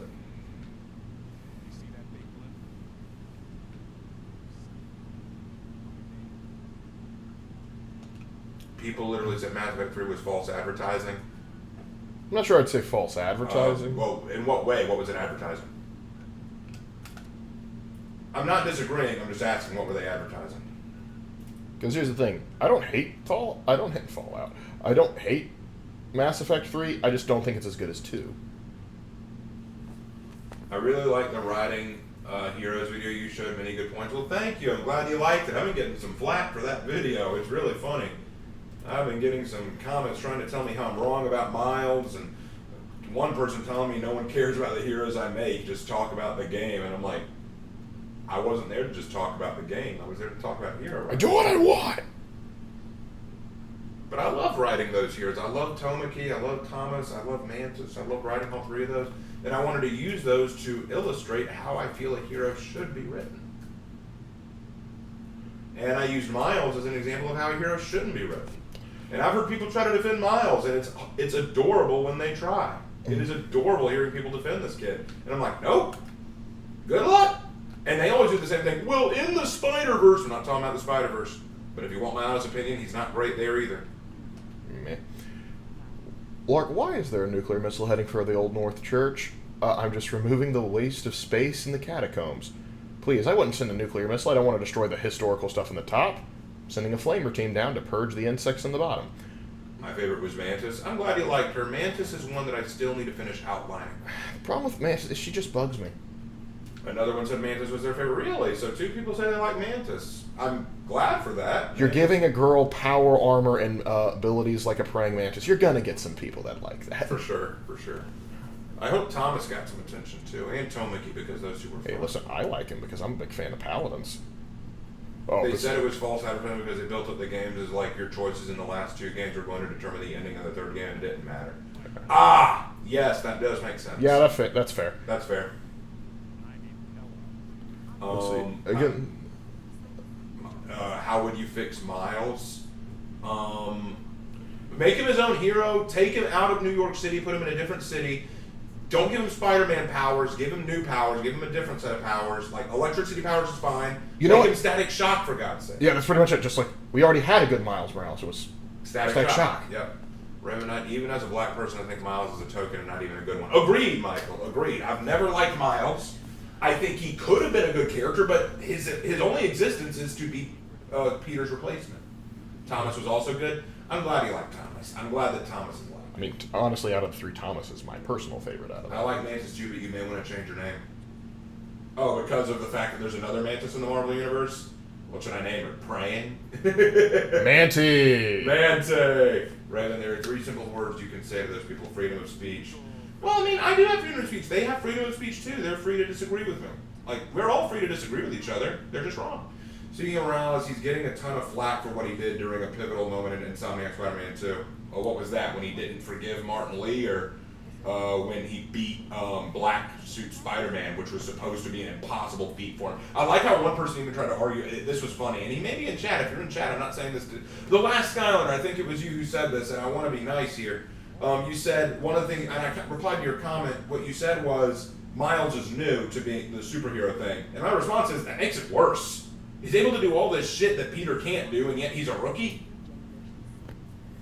I'm like, shouldn't that make it worse? Shouldn't that make it even more inexcusable? How about Grasshopper? No, we're still running with Mantis powers, though. That's the thing, Jedi. I thought Mantis was a Kamen Rider from the design of the thumbnail. Boy, was there. Like, no, it's just a praying Mantis outfit. Mantis looks amazing and has a great backstory, but what other name like Manti? I know, right? How about Grasshopper? Well, she's based on a mantis. She has mantis powers, not grasshopper powers. I'm trying to make a hero character who's 2 steps from being a villain. Okay. How about Prayer? Ooh, that's actually not bad. Thomas the Paladin riding in a battle on Thomas the Tank Engine. Now that's entertainment right there. Yeah. Sign me up. Yeah, I realize that. Yeah, but and here's the thing, Last Skylander. I appreciate you making the comments you did. You made some interesting points. Particularly in your point about how you compared Miles to Izuku Midoriya in terms of wanting to be like their idol. And you know what? I'll even grant you that. That makes some sense. I don't think they're good comparisons. But I do agree that Miles' motivation was not the death of his father. He wanted to be like Spider-Man. And you know what? Fair. Fair enough. But at the same time, I don't think that's the same as Peter. Peter wanting to become Spider-Man because of what happened to his uncle is powerful. Miles wanting to become Spider-Man because he admires the real Spider-Man is literally just a kid living a power fantasy. That would be like me suddenly gaining Superman's powers and saying, I want to be Superman because I want to be like Superman, not because I actually want to make a difference. It was when Miles was hanging out with his girlfriend when Peter was getting his ass whooped by Venom. Okay, well, I thought it was when he tied the I do think laces that's on his pretty gun. awesome. I'll admit that does sound pretty awful. But did he know that Peter was getting his ass kicked? Anyway. I miss the days when Ms. Marvel wasn't a feminist bitch. I miss those days too. I miss the days when the whole comic book industry wasn't possessed with all sorts of wokeism. It's interesting that people seemed okay with Miles until the developers opened their big mouths and said that Miles would be the main Spider-Man now. Yep, now suddenly everyone's like, because that's the thing, people were telling me, oh, Raven, you're overreacting. They're not going to actually replace Peter with him. They're not actually going to get rid of Peter. Then the developers come out and say that's exactly what they're doing. Wait, what? What? No!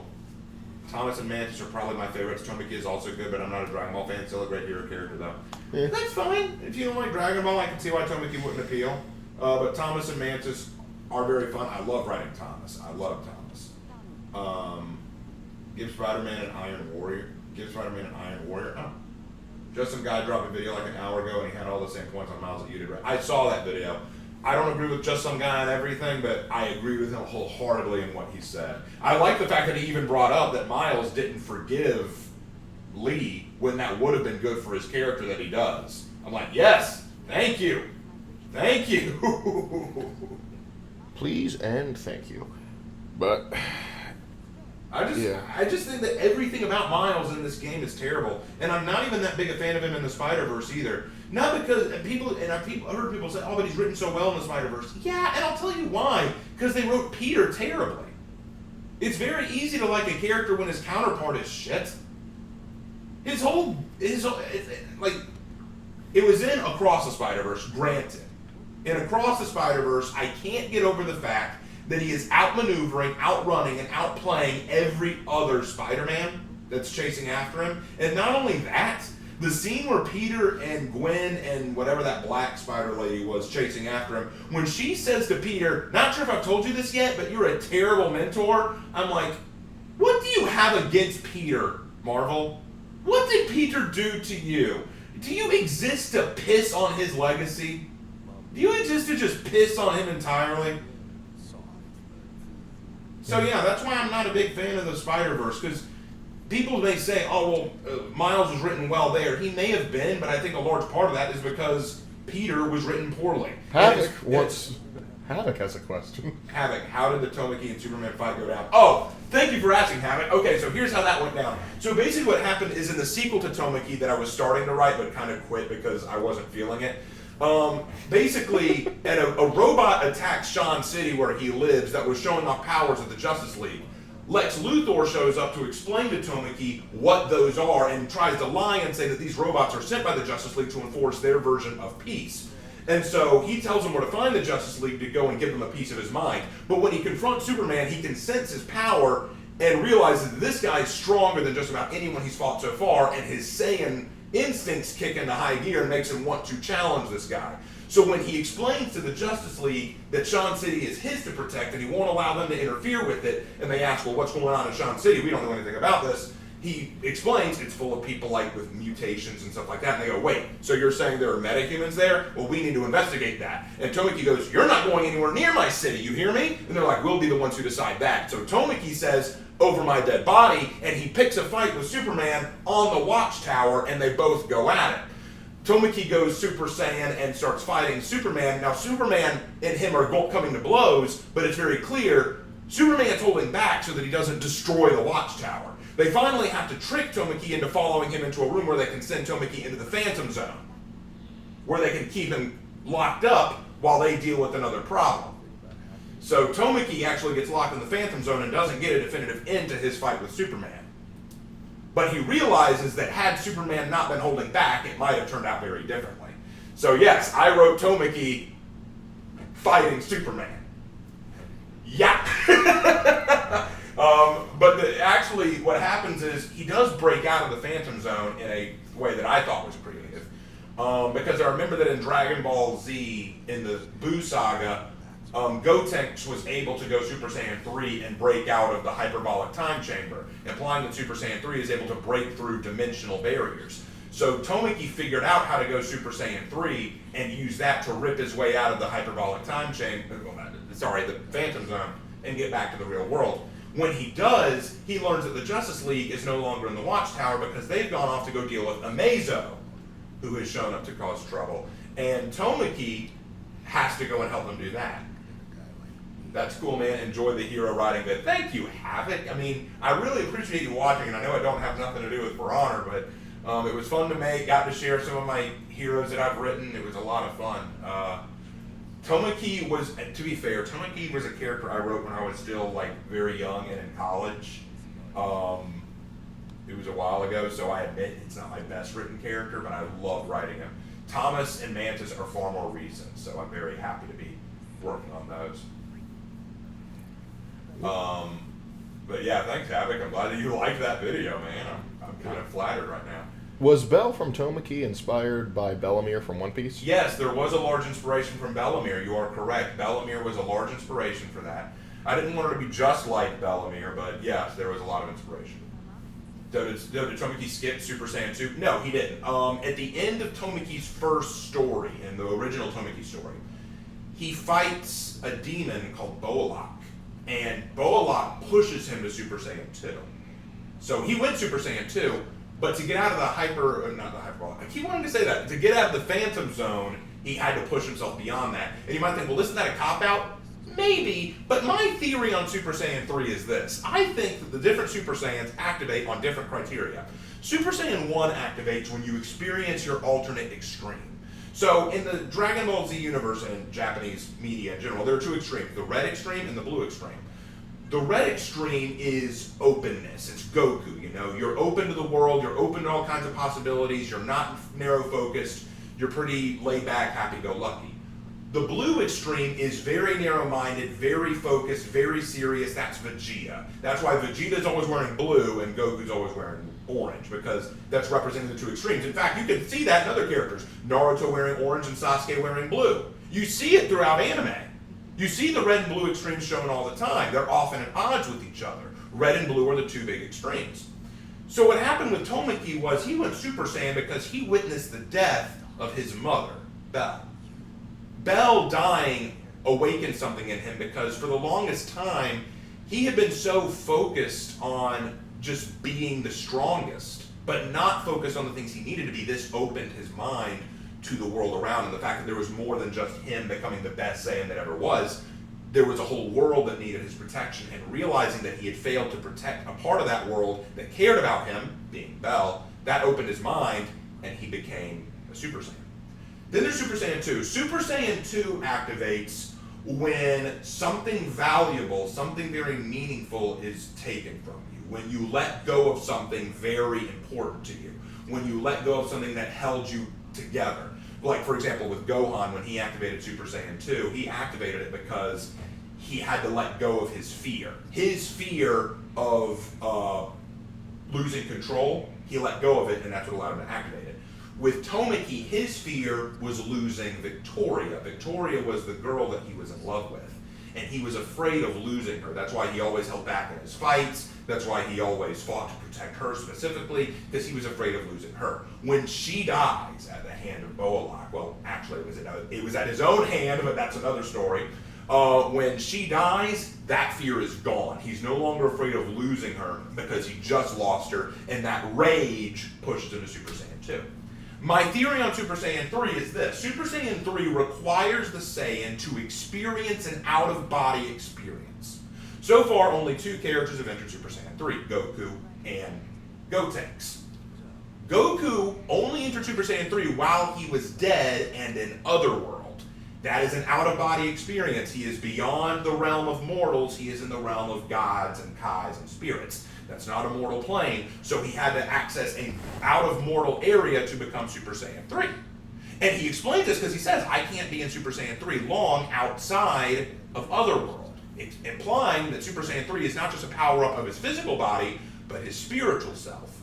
Gotenks doesn't activate Super Saiyan 3 until he's in the hyperbolic time chamber, which is also an out-of-mortal world experience and is outside of the normal rules of time and space. So this power seems to only manifest when you're outside of normal mortal rule dimensions. Tomiki activated while he was in the Phantom Zone, which is a realm outside of mortal time and space. So, by that logic, it makes sense that Tomiki could potentially activate it there. And he uses Super Saiyan 3 to break out, and uses it to fight and nearly defeat Amazo. Yeah, I just went on a long rant about my theory on Super Saiyan. Welcome to our channel! You never know what you're gonna get here, son.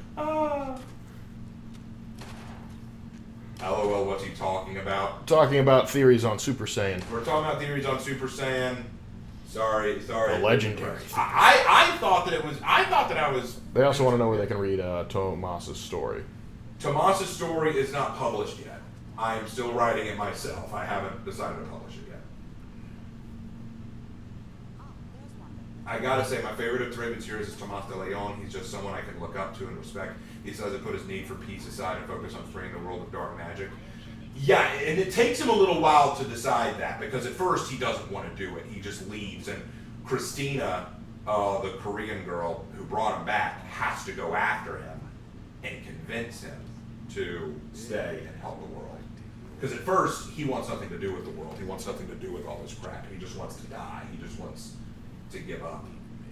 So.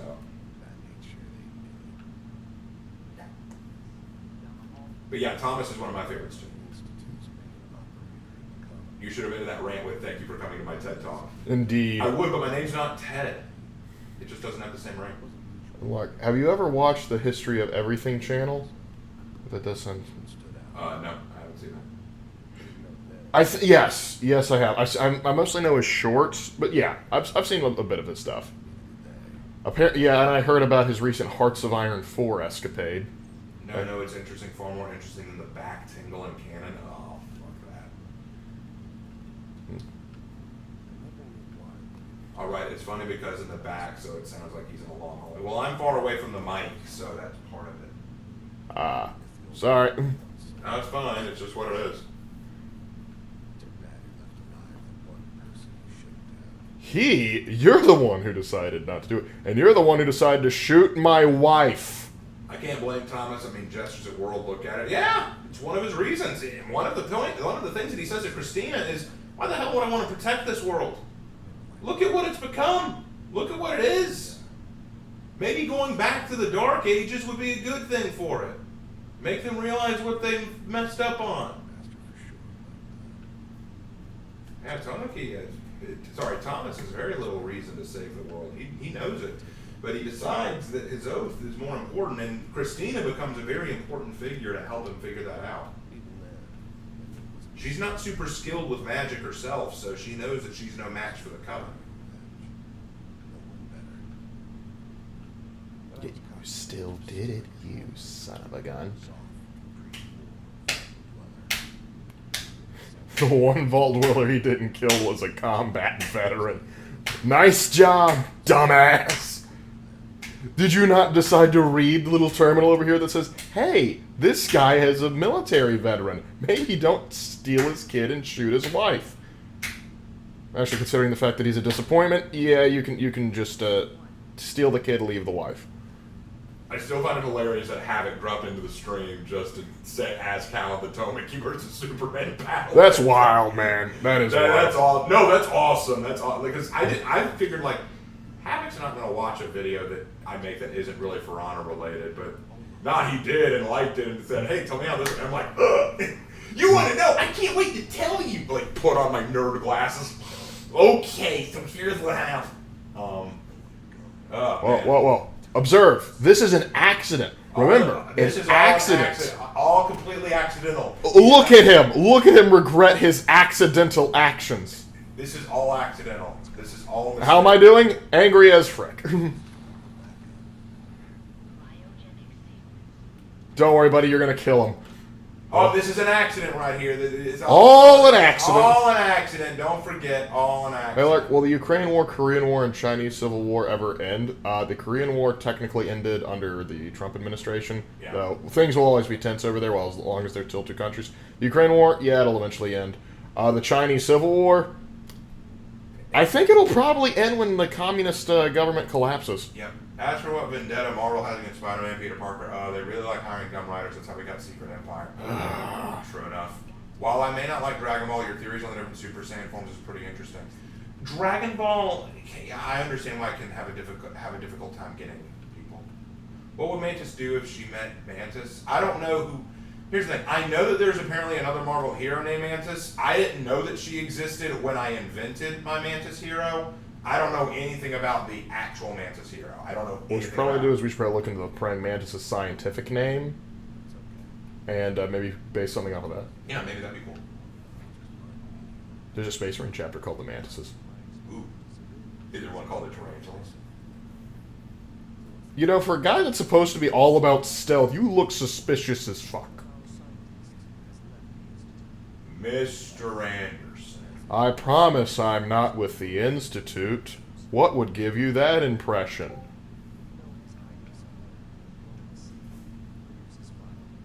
To be fair, if I was in Thomas's position, I'd probably just take one look at the world and leave without a word, but I wouldn't kill myself. I'd probably go in an isolated area and live out my life.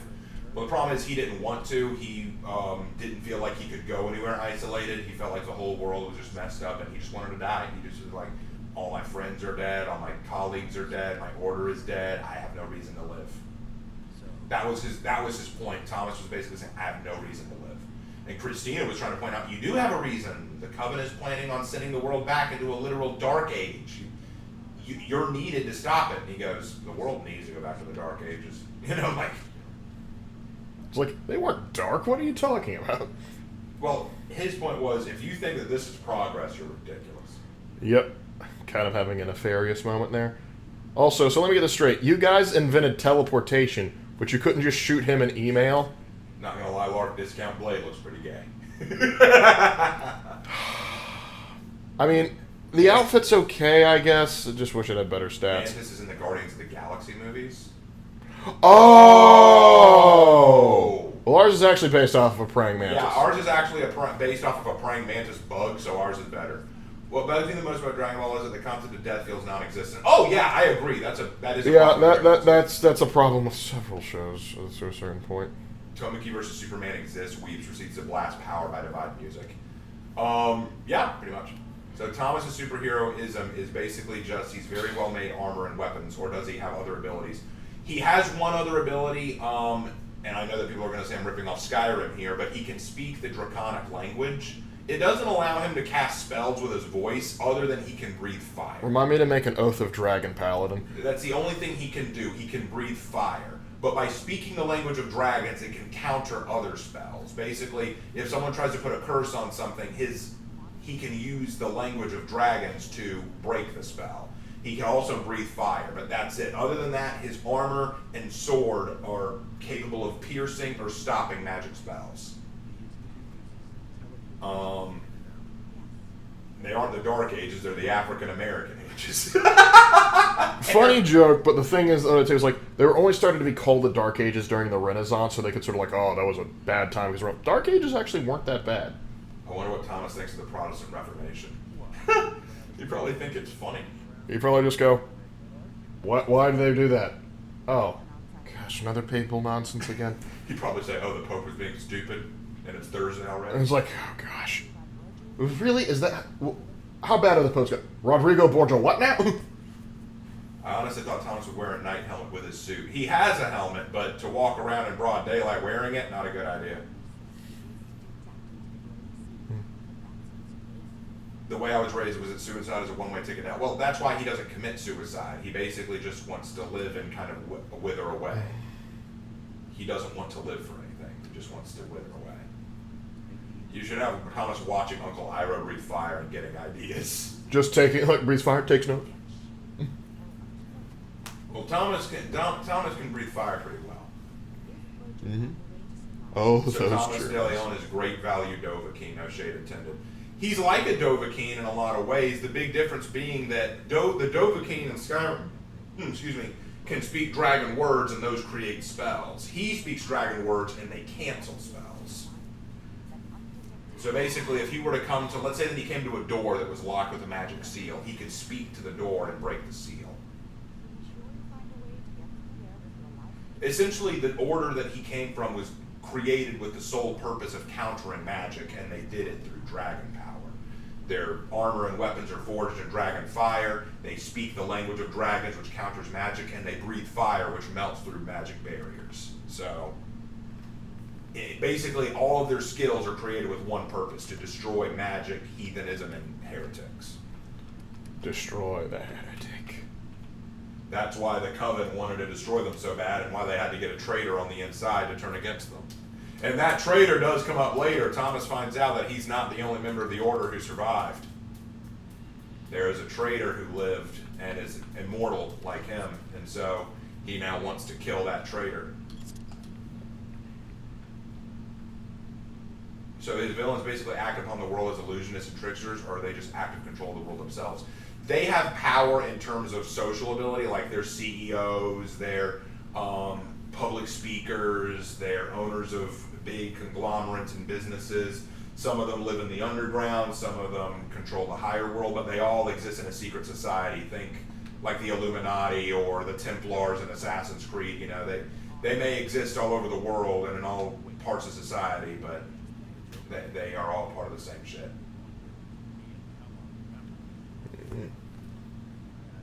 I'm assuming that Thomas actually encountered dragons. The idea was that at the time that the Order was active, there was a dragon that lived in their fortress, but the dragons are dead now. See, Uncle Ira breathing fire, Raven reenacting, so I gotta write that down. I didn't take it from Iro. I know, but we were talking about it in the comments earlier. Oh. Yeah, that was a joke. So they're basically Templars, ironically. Black Templars. No. Thomas is bred for one purpose, to destroy the world of witches. He's a witch, bad witch. How long is that necking? Certainly more organized than the cult of Cosmos. Well, the idea that the Coven's plan, basically the Coven's plan is after World War II, when the atomic bombs were dropped, the Coven suddenly went, okay, this is bad. If humanity continues to progress like this, they become more powerful than we can deal with. And we've always lived with this idea that we could control the world through our magic. So we need to put an end to this as soon as possible. What we're going to do is we're going to release a spell that will basically destroy technology as we know it. It'll knock satellites out of the sky. It'll remove mankind's ability to create technological innovation. All these things will go away, and with the death of the technological age, it will allow them to take over as the magical overlords. That is their ultimate goal. Thomas is the only one who can stop them because he can counter their magical wards and abilities. So the idea was that he has to prevent the world from falling back into an age of no technology. All right. Now we're going to go rejoin the Brotherhood of Steel. I just got the image of Thomas going to a natural history museum, seeing a T-Rex skeleton and going, you guys arranged that dragon skeleton wrong. Yeah, the curator's That'd like, be funny. The curator's like, yeah, what? Well, we actually had a funny idea that some punk kid, like a Hispanic kid, tries to mug him and speaks in Mexican or Spanish or something, and then he looks at him and he goes, like, what was it, Lark? Like, It was like, your Castilian is terrible. he just looked at him like, your Castilian is awful. But then they have to explain it, like, no, there's a reason why his Spanish dialect is off. Wait, what do you mean Spanish?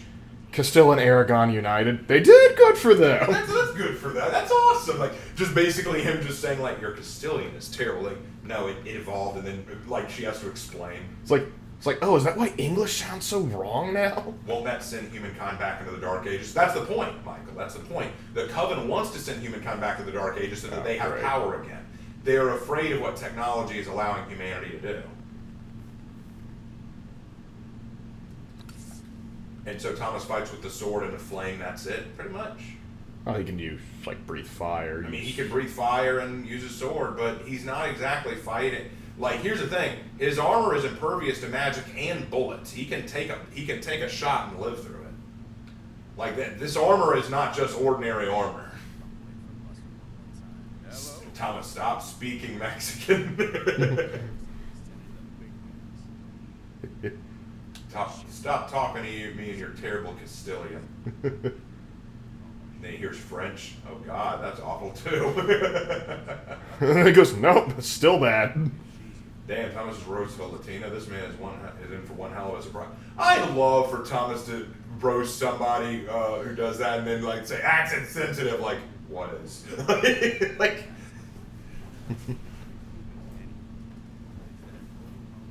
If they want to send the world back into the Dark Ages, just use the sun! Of course! How could we forget the sun? Wait, so the witches are afraid of being kamikaze by a drone using a nuke? They're afraid that because of the nuclear bomb, they realized that humanity had reached a level of technology that threatened their capabilities. They always believed that if we wanted to conquer mankind, we could with our magic, but when they saw nuclear weapons being used, they went, okay, mankind's gotten to a point where we may not be able to stop them. We need to stop this now. That's their fear. Because the Coven isn't huge, and their base of operations is located in the Bermuda Triangle.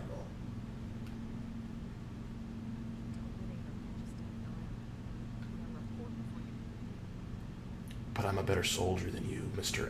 Or I don't Mrs. speak Asper. Taco Bell. Just easy. I wonder what Thomas would think of German and Italian states merging into one country. He'd probably go, wait, you what? Like, yeah, they're one country, the Holy Roman Empire. Yeah, that's been gone. What? What? Since when? Well, there's this Napoleon guy. Who the hell is Napoleon? Sounds like another French asshole. Of course I can actually. So they're cowards. Yes, essentially, the Coven are a bunch of cowards. They are afraid of their power being taken from them. Yeah. That's why they wanted to remove the Dragon Order in the first place. Imagine Thomas hearing Japanese for the first time. He'll find his Nobushi after all. Well, that's the thing. That's why. That's part of the reason I wanted the girl who frees him to be a K-pop star. She speaks Korean. He would have no knowledge of that language, and he'd say, "What the hell are you? What is this gobbledygook you are speaking?" Like, he would have no understanding, because that's the thing. Thomas may be able to understand English, some Spanish, some French, some Italian. He may be able to catch the Romance languages. He's going to have no knowledge of Korean. So it's going to be like, what are you saying? That's part of the reason I think it'll be so funny when Christina wakes him up. Because Christina can speak English, but since she's a K-pop star, she and her group sing Korean, and he's like, I have no idea what you people are saying. You gotta work on the spread of this minigun. Hey Raven, have you ever thought of writing a superhero in the Fallout universe? I've written a Fallout story, but they're not. You need really to get back to it. Yeah, I know. Lark wants me to finish it. Legends of the Fallout. Good Legends of stuff. Fallout. It was a fun story. But yeah, that's part. Like, that was part of the reason I made her Korean. Person dying, tin can shoots Thomas. Thomas lays on the ground. I need a minute. Ouch. It's not that a bullet wouldn't like hurt. Like, he'd feel the impact, but it wouldn't penetrate. Christina speaks Korean. Thomas, damn Moon speak. Kind of, yes. Dang it, Dekebi, I don't speak Moon Rune. Like, he would try to learn it. He would try to learn the language and struggle because it's just so different from what he's used to. Hey, Raven, can you read my comment from earlier? I forgot to tell your name. Fine, let me see. Oh yeah, I gotta get to the Constitution. Something happened in my Skyrim game and not everyone's hair is purple. Help. Okay. That's a glitch I'm not sure how to fix. Well, I don't know what to tell you. I imagine Thomas would read about George Washington and would criticize him for not becoming a king. He might say, I don't understand why is he trying to be Cincinnatus? what's his deal here? What, and then he'd say England, like, what happened? Oh, he'd have a lot of things to say about England. He might go, wait, Scotland's now a part of the same country as England? What? That'd be wild. Thomas, here's Russian. Are you okay, sir? Do you require the divine intervention of our Lord and Savior Jesus Christ? The answer to that question is yes. Now I'm curious, would Thomas wear anything besides his armor, or would he have his own? Would that be his only outfit? My idea was that he wears a leather coat over his armor, but he has it on at all times under something. Like, I thought it'd be kind of funny if he ripped the sleeves off of a leather coat and just had his metal arm guards on at all times, and people just kind of looked at him funny. But eventually, I feel like Christina would have to convince him to wear something different. She has to justify it. It's a fashion statement. Yep. Why would he criticize George Washington when Venice existed? I mean, he probably criticized that too. Venice, keep in mind, he's along the same class as Crusader. The Crusaders and the Venetians did not always get along. Yeah, he probably had issues with Venice too. Ah. Nice. Thomas in a nutshell. And I say, hey, and said, hey, what's going on? I don't know what that is. Kind of makes me think of him as a medieval Punisher. Kind of, yes, but he specifically targets magic users. Although after he defeats the Coven, spoilers, he does start becoming more of a hero in a general sense. I'm gonna impress Lancer Captain Kells. I love his hat and I want it. Please let me have your hat, sir. Walks into McDonald's. I would like to purchase some food. I believe this will cover it. Pays in gold florins. Actually, it's going to be funny. The first thing he eats is going to be a meal cooked by Christina, and he's going to try it, and he's going to say, this tastes nothing like what I'm used to. She goes, but is it good? And he goes, I appreciate it. But is it good? I appreciate it. Is it good? You need work. I'm trying to be polite here. Stop making me not be polite. It also depends on what country he eats the McDonald's in, because if it's in America, it ain't gonna be good. If he eats it like somewhere else, it might be good. Well, the thing is, I feel like he would like any food he's given, because he's got to be used to eating on the road. He's got to be used to eating rations, but still. Check on that. I'm fin killing. You're gonna grow to love me, Kels. Thomas learned some Korean. Christina speaks Korean. Thomas, Jesus Christ, slow down, Dan. I'm like, it would take him a while. He's not used to the Korean language. Now I'm curious, what do you have any thoughts about Puerto Rico? It's another island in the Caribbean.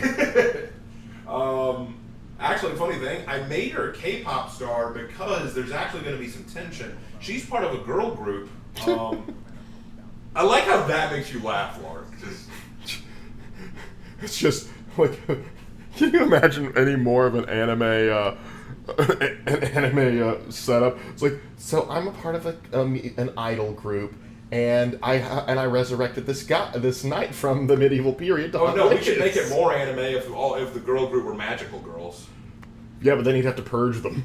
Yes. The point is, they don't know about her being a witch, and they don't know about him being a knight. They just assume he's a new boyfriend or something. And she is trying her hardest to help him get accustomed to the normal world, while also doing her job as a K-pop artist. And she's having to weigh the two. How much can she help this rookie? How much can she help this absolute noob in the real world? And how much should she just let? Because there are times where she just kind of goes I can't keep helping this guy. I can't keep being there for him. He's because you got to realize he is very difficult. He is having trouble associating and working into this world, and that's got to be frustrating for her too. So she's kind of man, a part of me just wants to get back into my own career and do my own thing, but I know that if I don't help him, the world is doomed. So she's having to weigh a lot here. Her story is just as important. All right, now let's hear the big speech. Because we already know where this is going to go. The K-pop band are going to try and get with Thomas. No, actually, no. They're going to assassinate him. No, the majority have no interest in him. In fact, one of them hates him. It is only Christina who develops an interest in him. Has the magic user done worse than the nuke? Because if not, humans would be the bigger threat to the world than magic has been. The Coven's goal is to control the world. That's their goal. But nuclear weapons means that if they ever went public and tried to control the world by force, nukes and things like it could overpower them. Christina exists. Thomas, hide thine ankles, wench. Harlots! Yeah, he probably would have issues with their fashion. What the hell are you wearing? I'm just going to stand next to you, Maxon, because I feel like I'm partially responsible for this. Hey guys, what the hell are you wearing? My bourbon worn off. Oh no, I'm listening to a speech sober. We have to fix this travesty immediately. Beer, save me. Better. Gotta love that beer. I love how chat's just evolved into Thomas experiences this thing. Don't tell Maxon about the geth.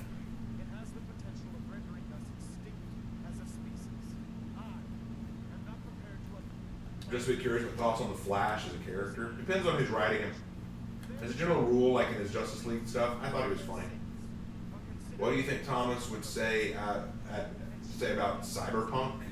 Oh, you mean the genre? The actual fuck. He'd probably go, the actual fuck? What is this shit? Scandalous wench! Considering we developed and tested more nuclear weapons in the Pacific. Well, the thing is, they know about this stuff. They know about the nukes. They know about its existence, and they know what it's capable of. And they don't want it used against them. Max, and all sins must die. I think Valentine stands there concerned. No, my thought is, all sins must die. I mean, Curie. I'm sorry, sir, there's going to be an amendment to that.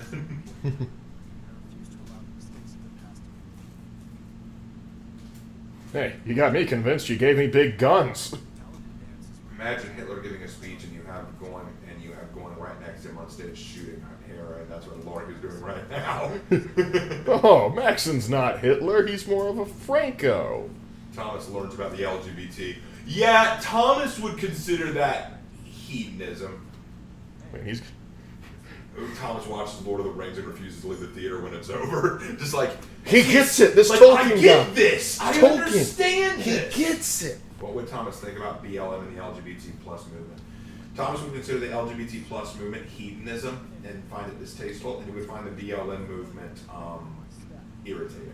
Because bear in mind, this man is from the medieval period. He's going to have a very medieval worldview and a very medieval look on theology. Yes, he would consider a lot of what they say heretical.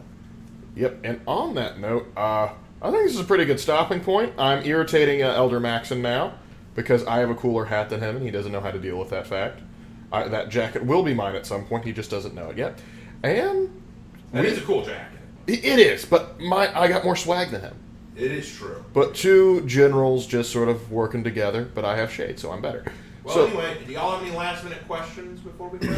Because this is the time to ask before we log off.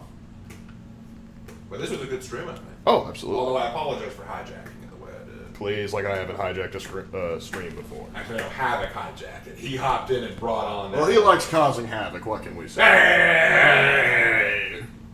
Well, Turi and Thomas appeared in my head now. Don't know why it's making me smile so much. Hey, at least it's a good time. Thomas goes to the Renaissance Fair. I'm home! It's like, and why does that guy have a bunny attached to his neck? And Raven, their actions are still heretical. Oh, I mean, I agree. I think they are. But you asked what Thomas would think. I'm just telling you. Thomas thinks he's going to have some fun. He'll have mixed feelings about that. Hey, Rage, imagine if Japan restores its samurai class and Nobushi becomes real. They won't, but that'd be kind of cool. They won't. They could, but they won't. Nice to meet you, Mr. Maxon. I will kill you for your bomber jacket. Now we're going to loot, and he's going to be walking around naked, and no one's going to have the guts to tell him. It's just like... story release date when? I don't have a release date on it. It's still in its drafting phase. Yep. How would Thomas interact with the samurai? Well... Bushido dignified. Bushido dignified. It's the last stand of the samurai. Yep. I'm excited for the Viking hero. We all are, Colin. We all are. We I'm all excited are. for the Viking Heroes game. But anyway, I think that's what we should call it. All right. Well, ladies and gentlemen, thank you for sticking with us for this long and another fun adventure through the Commonwealth. And we will see you in the next one. Tomorrow will not be a stream night, but Friday will be. Yes. Back with For Honor Friday, boys. Yep. So take care, gentlemen.